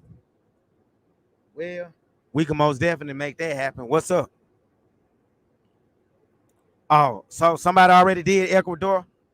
Well, I guess we'll have to do somewhere people ain't never been before. So what y'all think about me doing West Africa or East Africa? Oh, and yes, I am going to South America too before the year end. So be on the lookout for that, guys. The story time's gonna get a whole lot better too. I think I got 3 more episodes of Don't Bring Your Heart to Pattaya, Thailand. We got only 3 episodes left, and that'll be the end of that'll be the end of that series. I'm glad y'all enjoyed all 12 videos. I think I got 12 videos so far, so we're gonna do 15 and then I'm done with that. But we still gonna have other videos talking about Thai women and Thai culture though. As far as like the Don't Bring Your Heart to Pattaya, Thailand, I'll be done with that series. Somebody said, hold on. Somebody said, take your dog to Thailand. Yeah, for sure. Because, man, last time I didn't take him to Thailand and I left him over here in the USA, it cost me $1,000 a month for the breeder to watch him. That was higher than the rent I was paying in Pattaya. Y'all got to remember, I was only paying 17,000 baht per month for the condo in Pattaya, which is around 500 US dollars. His rent was higher than mine just to stay in America. So I'm pretty sure I could have came out cheaper getting him a passport and getting him a damn ticket to fly over to Thailand with me or whatever. Plus, the women would have most definitely loved it. But I would have told my dog Marlo, make sure he don't bring his heart to Pattaya. Because they got dogs over there waiting to steal his heart too and take advantage of him. Because he's a handsome Doberman. You feel me?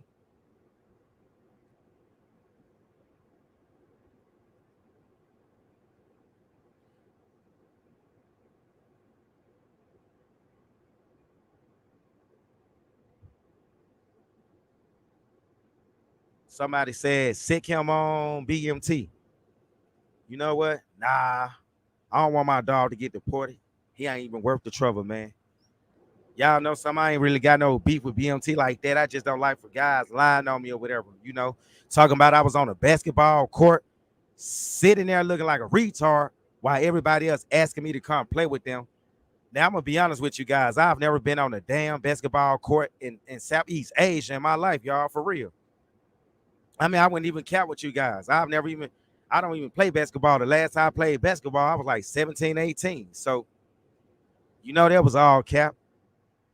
And every time I went to one of the events they was having, guys wanted to hang out with me. Especially once they seen me on Austin Holloman video. I went viral, showing people around like the condo and shit.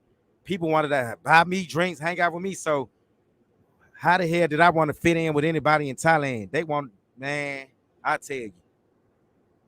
Oh, and let's get something straight. No, I never had my heart broke in Thailand. So that's a lie they keep throwing around. See, they put these Asian women in Thailand so high up on a pedestal. She could do something wrong to you, but then the minute you cut her off, oh, man, she left him in something he done wrong. I mean, like, they can't do no damn wrong. Them women are, like I said, they some of the best goddamn actresses. You'll be surprised. If you never been, wait until you get there. Don't take my word for it. Get over there and learn the hard way. Keep watching them videos where they got these women twerking just as good as American women and talking like American women. And at the end of the video, they talking about some, say yourself, black man. What the hell?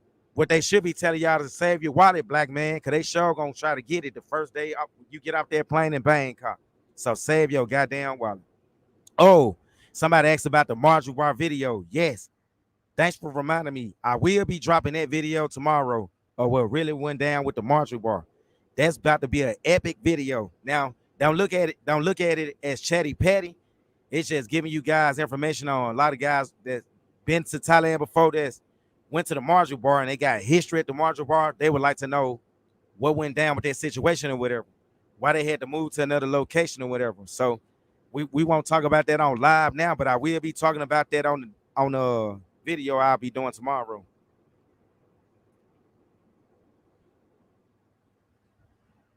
Appreciate that, King 44. Thailand full of HIV.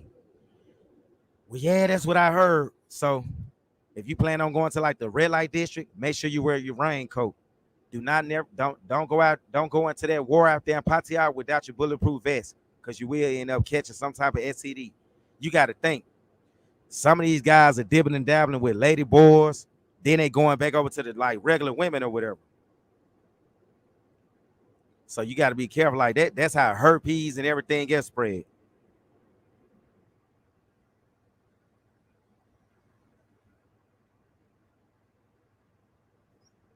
Oh yeah, this a good question right here. I asked Austin the same thing. Hold on. Somebody said, "What's the deal with Traversity rocking heavy with Austin X?" Man, see, this is a prime example of what I'll be saying in my videos.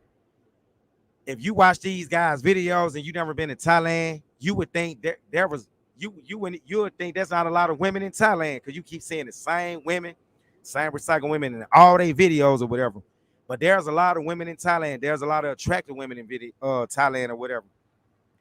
And that's $1 million question. Like, I mean, shit, I'm curious too. I mean, you can't go get no content with your own woman.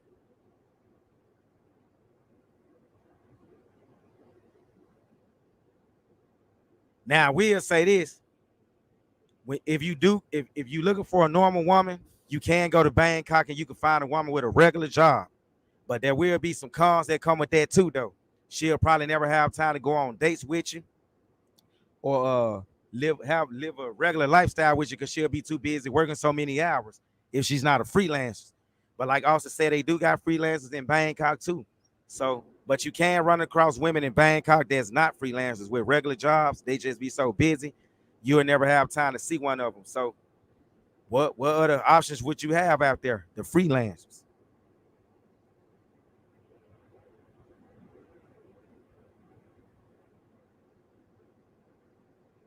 Hey, you ain't lying about that right there. I've seen plenty of them in 808 chasing these freelancers like they normal women.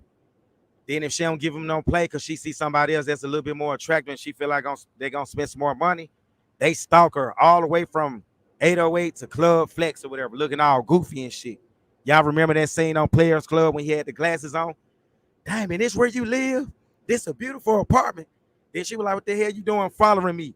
When she went to close the door on him, he tried to push himself in. I spent a lot of money on you. Let me in. Well, you got a lot of clowns like that in Thailand. And I want to say something too. Don't think I'm against guys out here tricking. No, I'm not. Do what you want. You grown ass men. Like, if you go to these countries, you can't get women based on your looks or your charisma. Then shit, I guess the last thing you can do is tricking. I never said it was anything wrong with it. My issue is you got YouTubers and guys in these Facebook groups promote. Yes, some of the women do be attractive, but they promote them like they regular women though, or whatnot. And they get your passport, leave America. You can come over here and get a woman just like me that's fit, friendly, and submissive. But what they don't tell you, she's a freelance. And another thing, for all the guys keep saying you can go to the Philippines and you could just run through women like that, like a track star or some shit. No, you cannot, unless you trick it. You gonna trick in the Philippines too. Now you can find a normal woman in the Philippines. I feel like they got more wifey material in the Philippines than they do in Thailand. But as far as all that, you just finna go to a nightclub and you about to run through 20 and 30 women a week. You coming out your pocket. Ain't none of that free. And that's the case for most of these poor countries.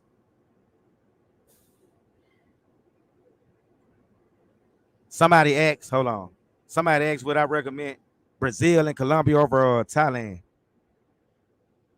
To be honest with y'all, I prefer Brazil over all of them. Now, I told you guys on the first live that I ever did, I was going to go to Brazil, but instead I went to Thailand because I was big and out of shape or whatever, driving these trucks. So I put a little weight on me. So I said, fuck it. Ain't no sense me going to Brazil because, that's a fitness culture. And I want to go on the beach and take my shirt off. I don't want to go to Brazil and take my shirt off and then a whale swim up to land and ask me when the next time come to their next family reunion. So I saw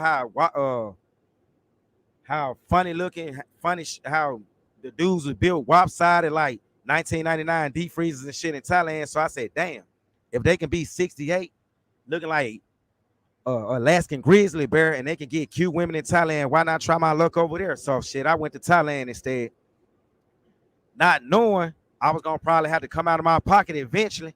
So I'm gonna tell y'all something. When I first got there, yes, I was meeting a lot of women and I was getting a peace leave for free. But my dumb ass didn't realize they was freelance.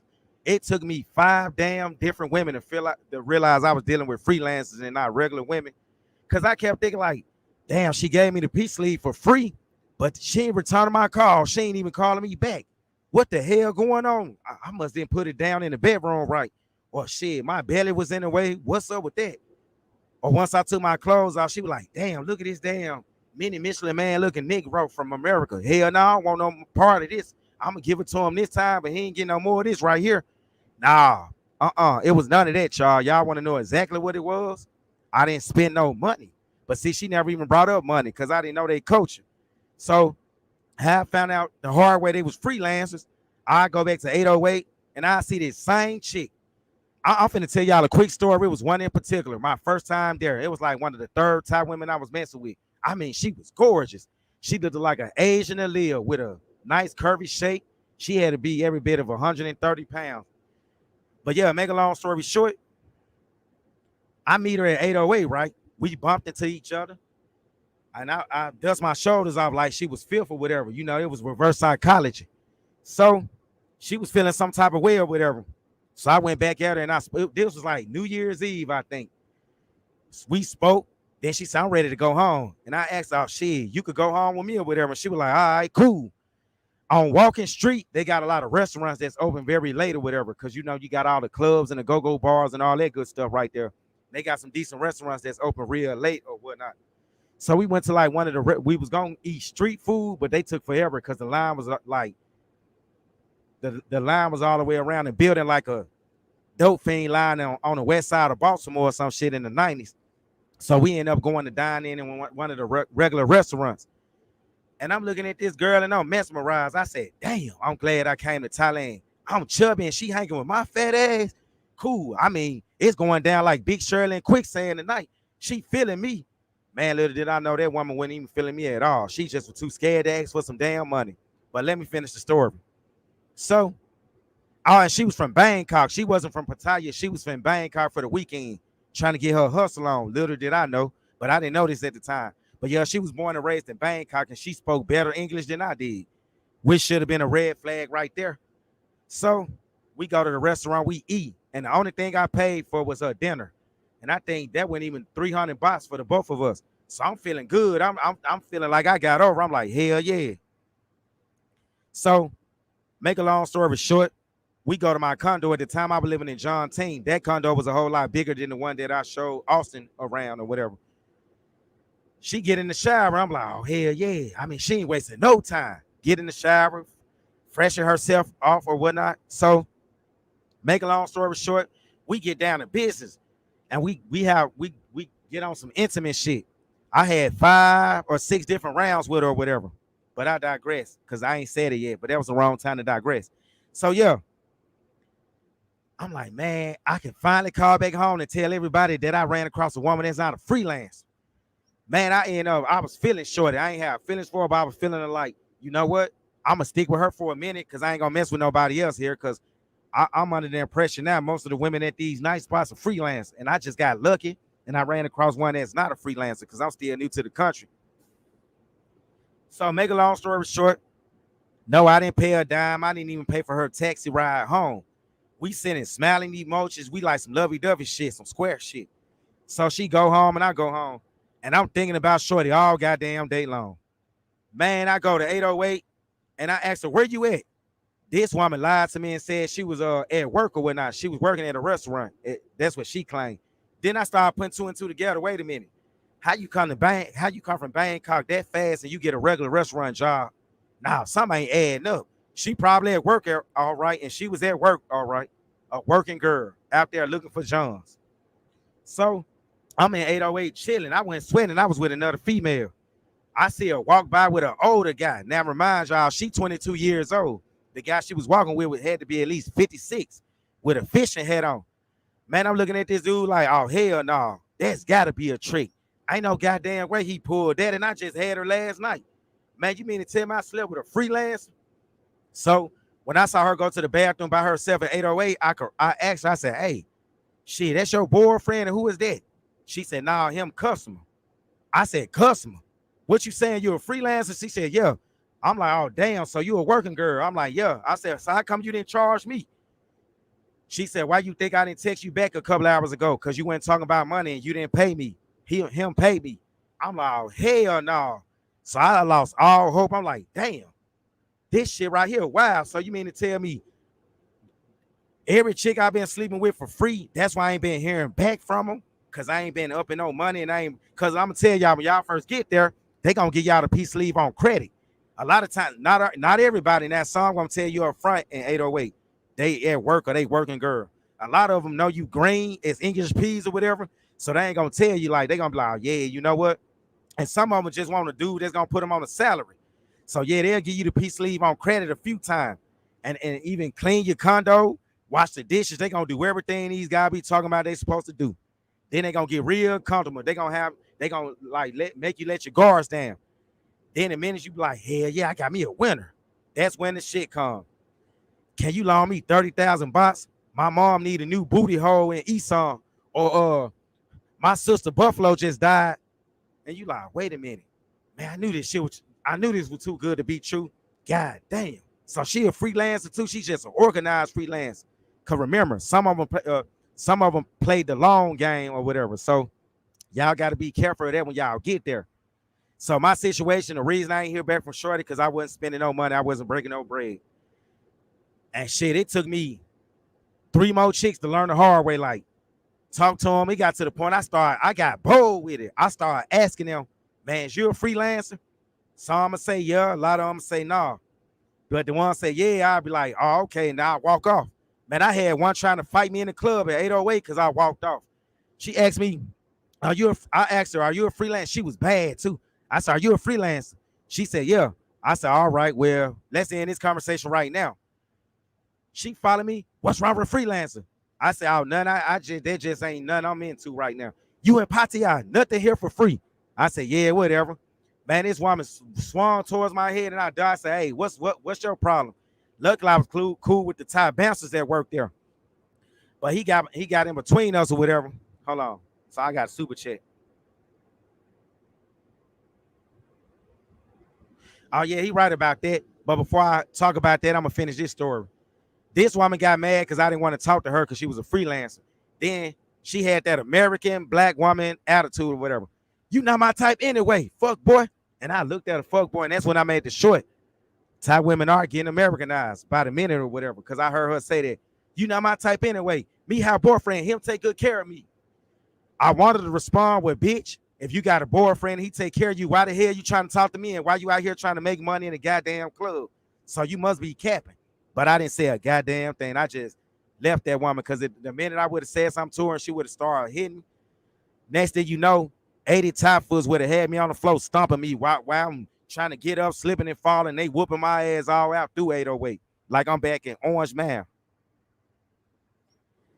Now, Ronnie Thompson, this ain't no cap. I got receipts, my guy. Oh, the Arthur Weir said in Southeast Asia is not a good investment. You cannot own land as a foreigner. You can't even own a house there as a foreigner. He's right. You can't fully own land or a house in Thailand. You can't even own a business.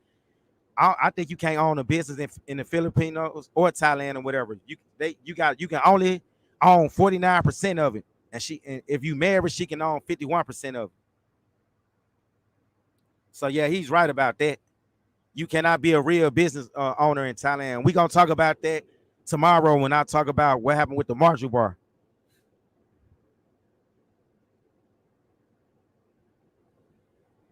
Oh, okay. I was just making sure, bro.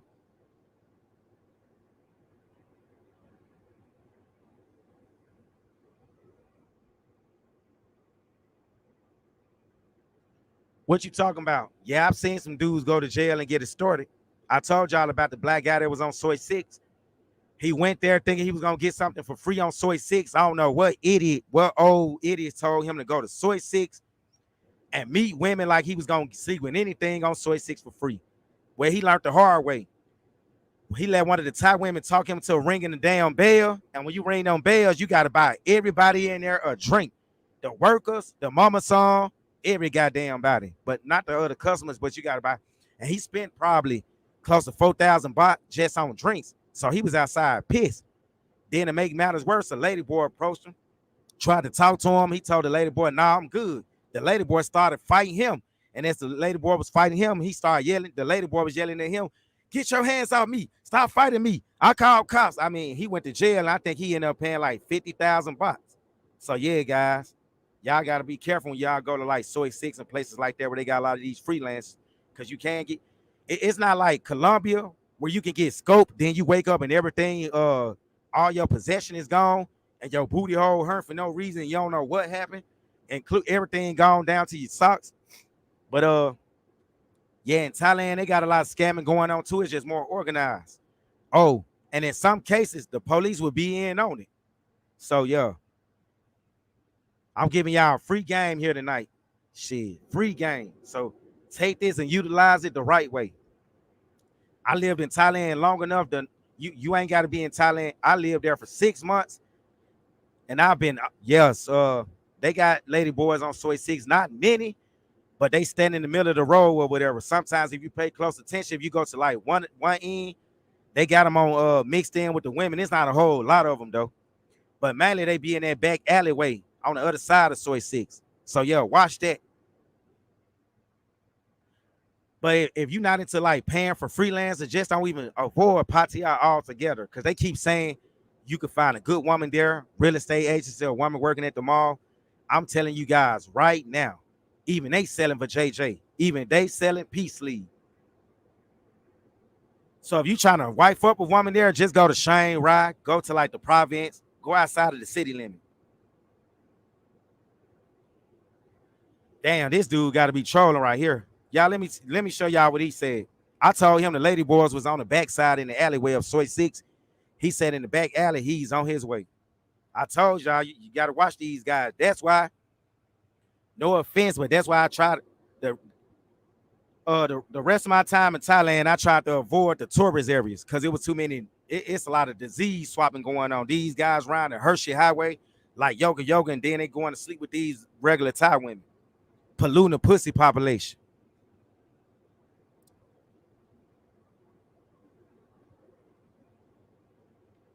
Oh, and another thing too, make sure you learn basic Thai if you're going out to like the Isan, which I wouldn't really advise, but if you're going out to like the different villages, learn some basic Thai. It could take you a long way. And don't and like I said, if you go on to Pattaya, just go there to have fun. Treat it like Disney World for grown men or old timers.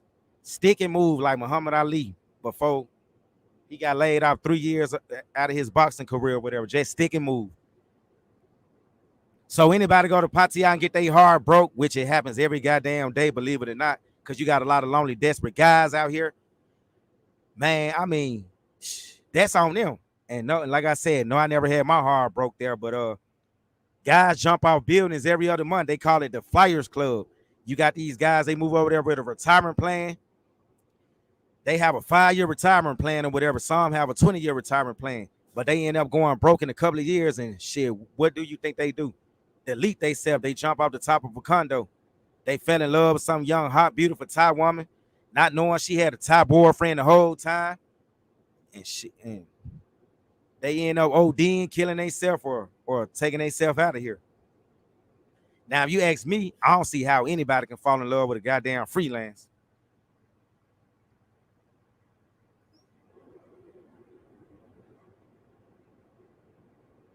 Somebody said, tell us about the adventures with the lot lizards in Memphis. Well, I wouldn't know anything about that, even though I live there. I don't know it. I see lot lizards at the truck stops in Memphis, but I don't park at them truck stops because they do a lot of breaking.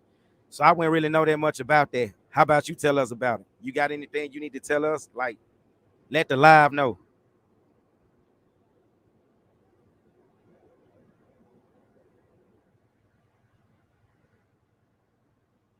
Ronnie Thompson said he plead the fifth. Nah, man, don't you let us catch you on in that back alleyway on Soy Six. For real. If I see a brother, man, when I go back to Thailand and I see a brother walking down that alleyway in Soy Six, I'm gonna assume it's you.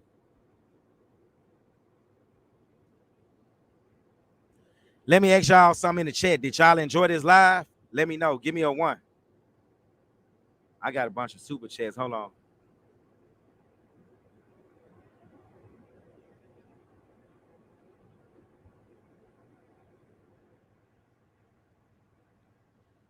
Great. Great, great, great. I'm glad y'all enjoyed it, man. Hey, and I want to tell y'all something before we go. I told Austin Holloman, being a YouTuber was never my thing. I never wanted to be a YouTuber. The shit just fell in my lap. Uh, if I wanted to be a YouTuber, I would have been like vlogging all my adventures once I was going to these other countries. And my earlier months when I first got to Thailand, I wasn't trying to be a YouTuber. It just happened by mistake. I ran across Austin Holloman. And then when I gave him a tour around my condo, you had people in the comment section saying, man, we like your personality. Why don't you start your own channel? But I still was like, nah, I'm good because I'm a private person. Well, I started this YouTube thing, and man, it's doing pretty well. I'm going to be honest with y'all. I don't got damn near 4,500 subscribers in less than 3 months. So thank y'all for all the support. Y'all can be doing anything else right now. Y'all could be playing with yourself, eating a bowl of burnt popcorn, somewhere with a freelance with 3 titties and 1 leg. But y'all here listening to Travel Time with Paul. And I appreciate that a lot. Thank you, guys. Paying me your attention is better than giving me super chats and giving me a dime. I don't need y'all money, but thanks for the support. Y'all paying me the most valuable thing on the planet, and that's your time. You can always get money back, but you can't get time back. And I appreciate that a lot. Now, I want y'all to put a 1 in the chat if y'all want me to go live more often, and if y'all want me to do drop videos more often. Yeah, I agree with that. That got sweeter than cinnamon rolls at Pizza Hut. Thanks for the super chat, the Art of Will. Thanks, man. That's one of my day ones right there.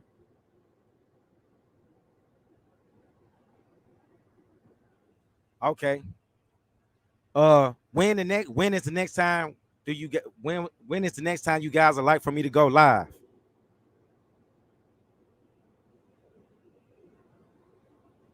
I see a bunch of ones. Y'all really like my content, huh? Damn, I appreciate that. What the hell? What y'all like about the content?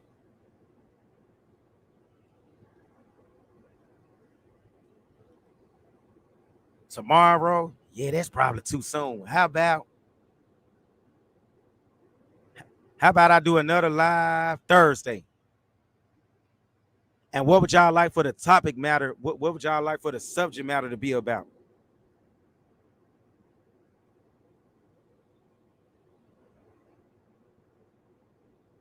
Hold on. I gotta ask somebody. Big Daddy. Oh shit, I clicked on the wrong guy. Hold on.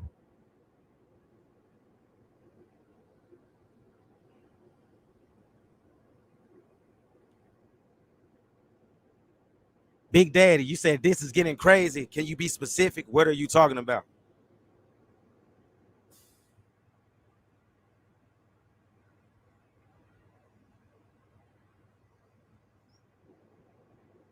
No, we will not be talking about lot lizards in Memphis. I don't talk about American women on this channel.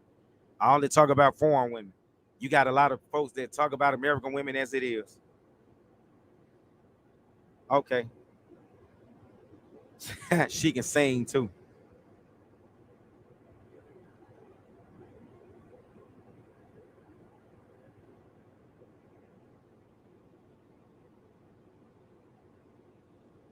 I appreciate that, Stevie, right? Damn, it's just me by myself, and I was able to keep 200 plus people watching me. Nah, I ain't gonna talk about that boy app. I think y'all don't had enough of BMT. If you eat too much bacon, mayonnaise, tomatoes, you could get high blood pressure, high cholesterol, diabetes, and all that good stuff. I know y'all don't know. I know y'all don't want no more bacon, mayonnaise, tomatoes.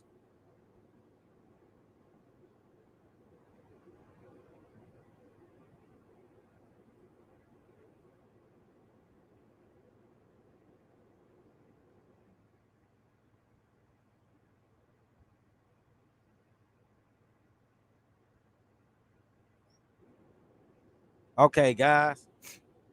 I'm gonna stick with y'all for another 2 minutes. Then I'm out of here. Marlo, he getting very impatient with me. Oh, and put a 1 in the chat if y'all want to see Marlo. Y'all want to see my dog Marlo in more videos or whatever. The intro or whatnot. Like, let me know. Somebody want me to talk about the online dating before visiting the country. Let me tell you about that. Hold on. Now I'm gonna tell you this. A lot, a lot of cats be getting scoped in Colombia because they do Tinder. Stop doing these dating apps in general. Like when you in these other countries, it's not like over here. You can actually meet, you can actually approach the women in person and talk to them. The worst thing she can do is politely tell you no, she got a boyfriend and she's seeing somebody. It's better to just meet them in person because even if you go to a place like Thailand and the Philippines, you don't even know if you're meeting a lady boy. A lot of them ain't gonna, some of them ain't gonna even tell you they're a lady boy. Most of them will. That's the good thing about being over there, but some of them won't. So it's really best to just meet women in person. Because in these places, you still got a lot of women as outdoors versus in America. Dating scene probably work better. Dating apps probably work better here, but it's best to meet them in person when you go overseas or whatever. Because when you go to these countries, they best looking women don't even be on these dating apps. You'll be surprised if you get on Bumble, Tinder, Thai Friendly, Thai Cupid. Yes, you will see some very attractive women on these apps, but you will see the better looking ones in person or whatever.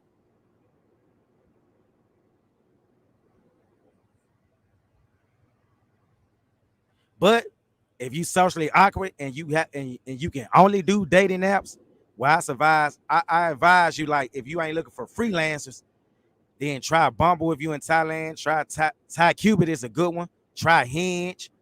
But if you looking for freelancer, then Thai Friendly is your best goddamn friend. And I learned the hard way. The women's you gonna hear back from the women's quicker on Thai Friendly, but they trying to get some money. They working straight up.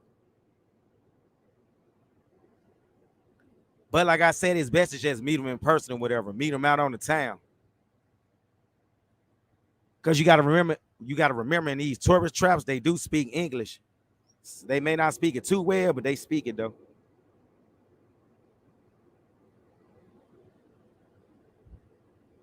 Well, all right, guys. I'll be going live pretty soon. I don't know what day yet, but I will be going live again. And we gonna end it right here. Thank y'all. Thank you all for watching it. I hope y'all enjoyed. I'm out of here. Deuces.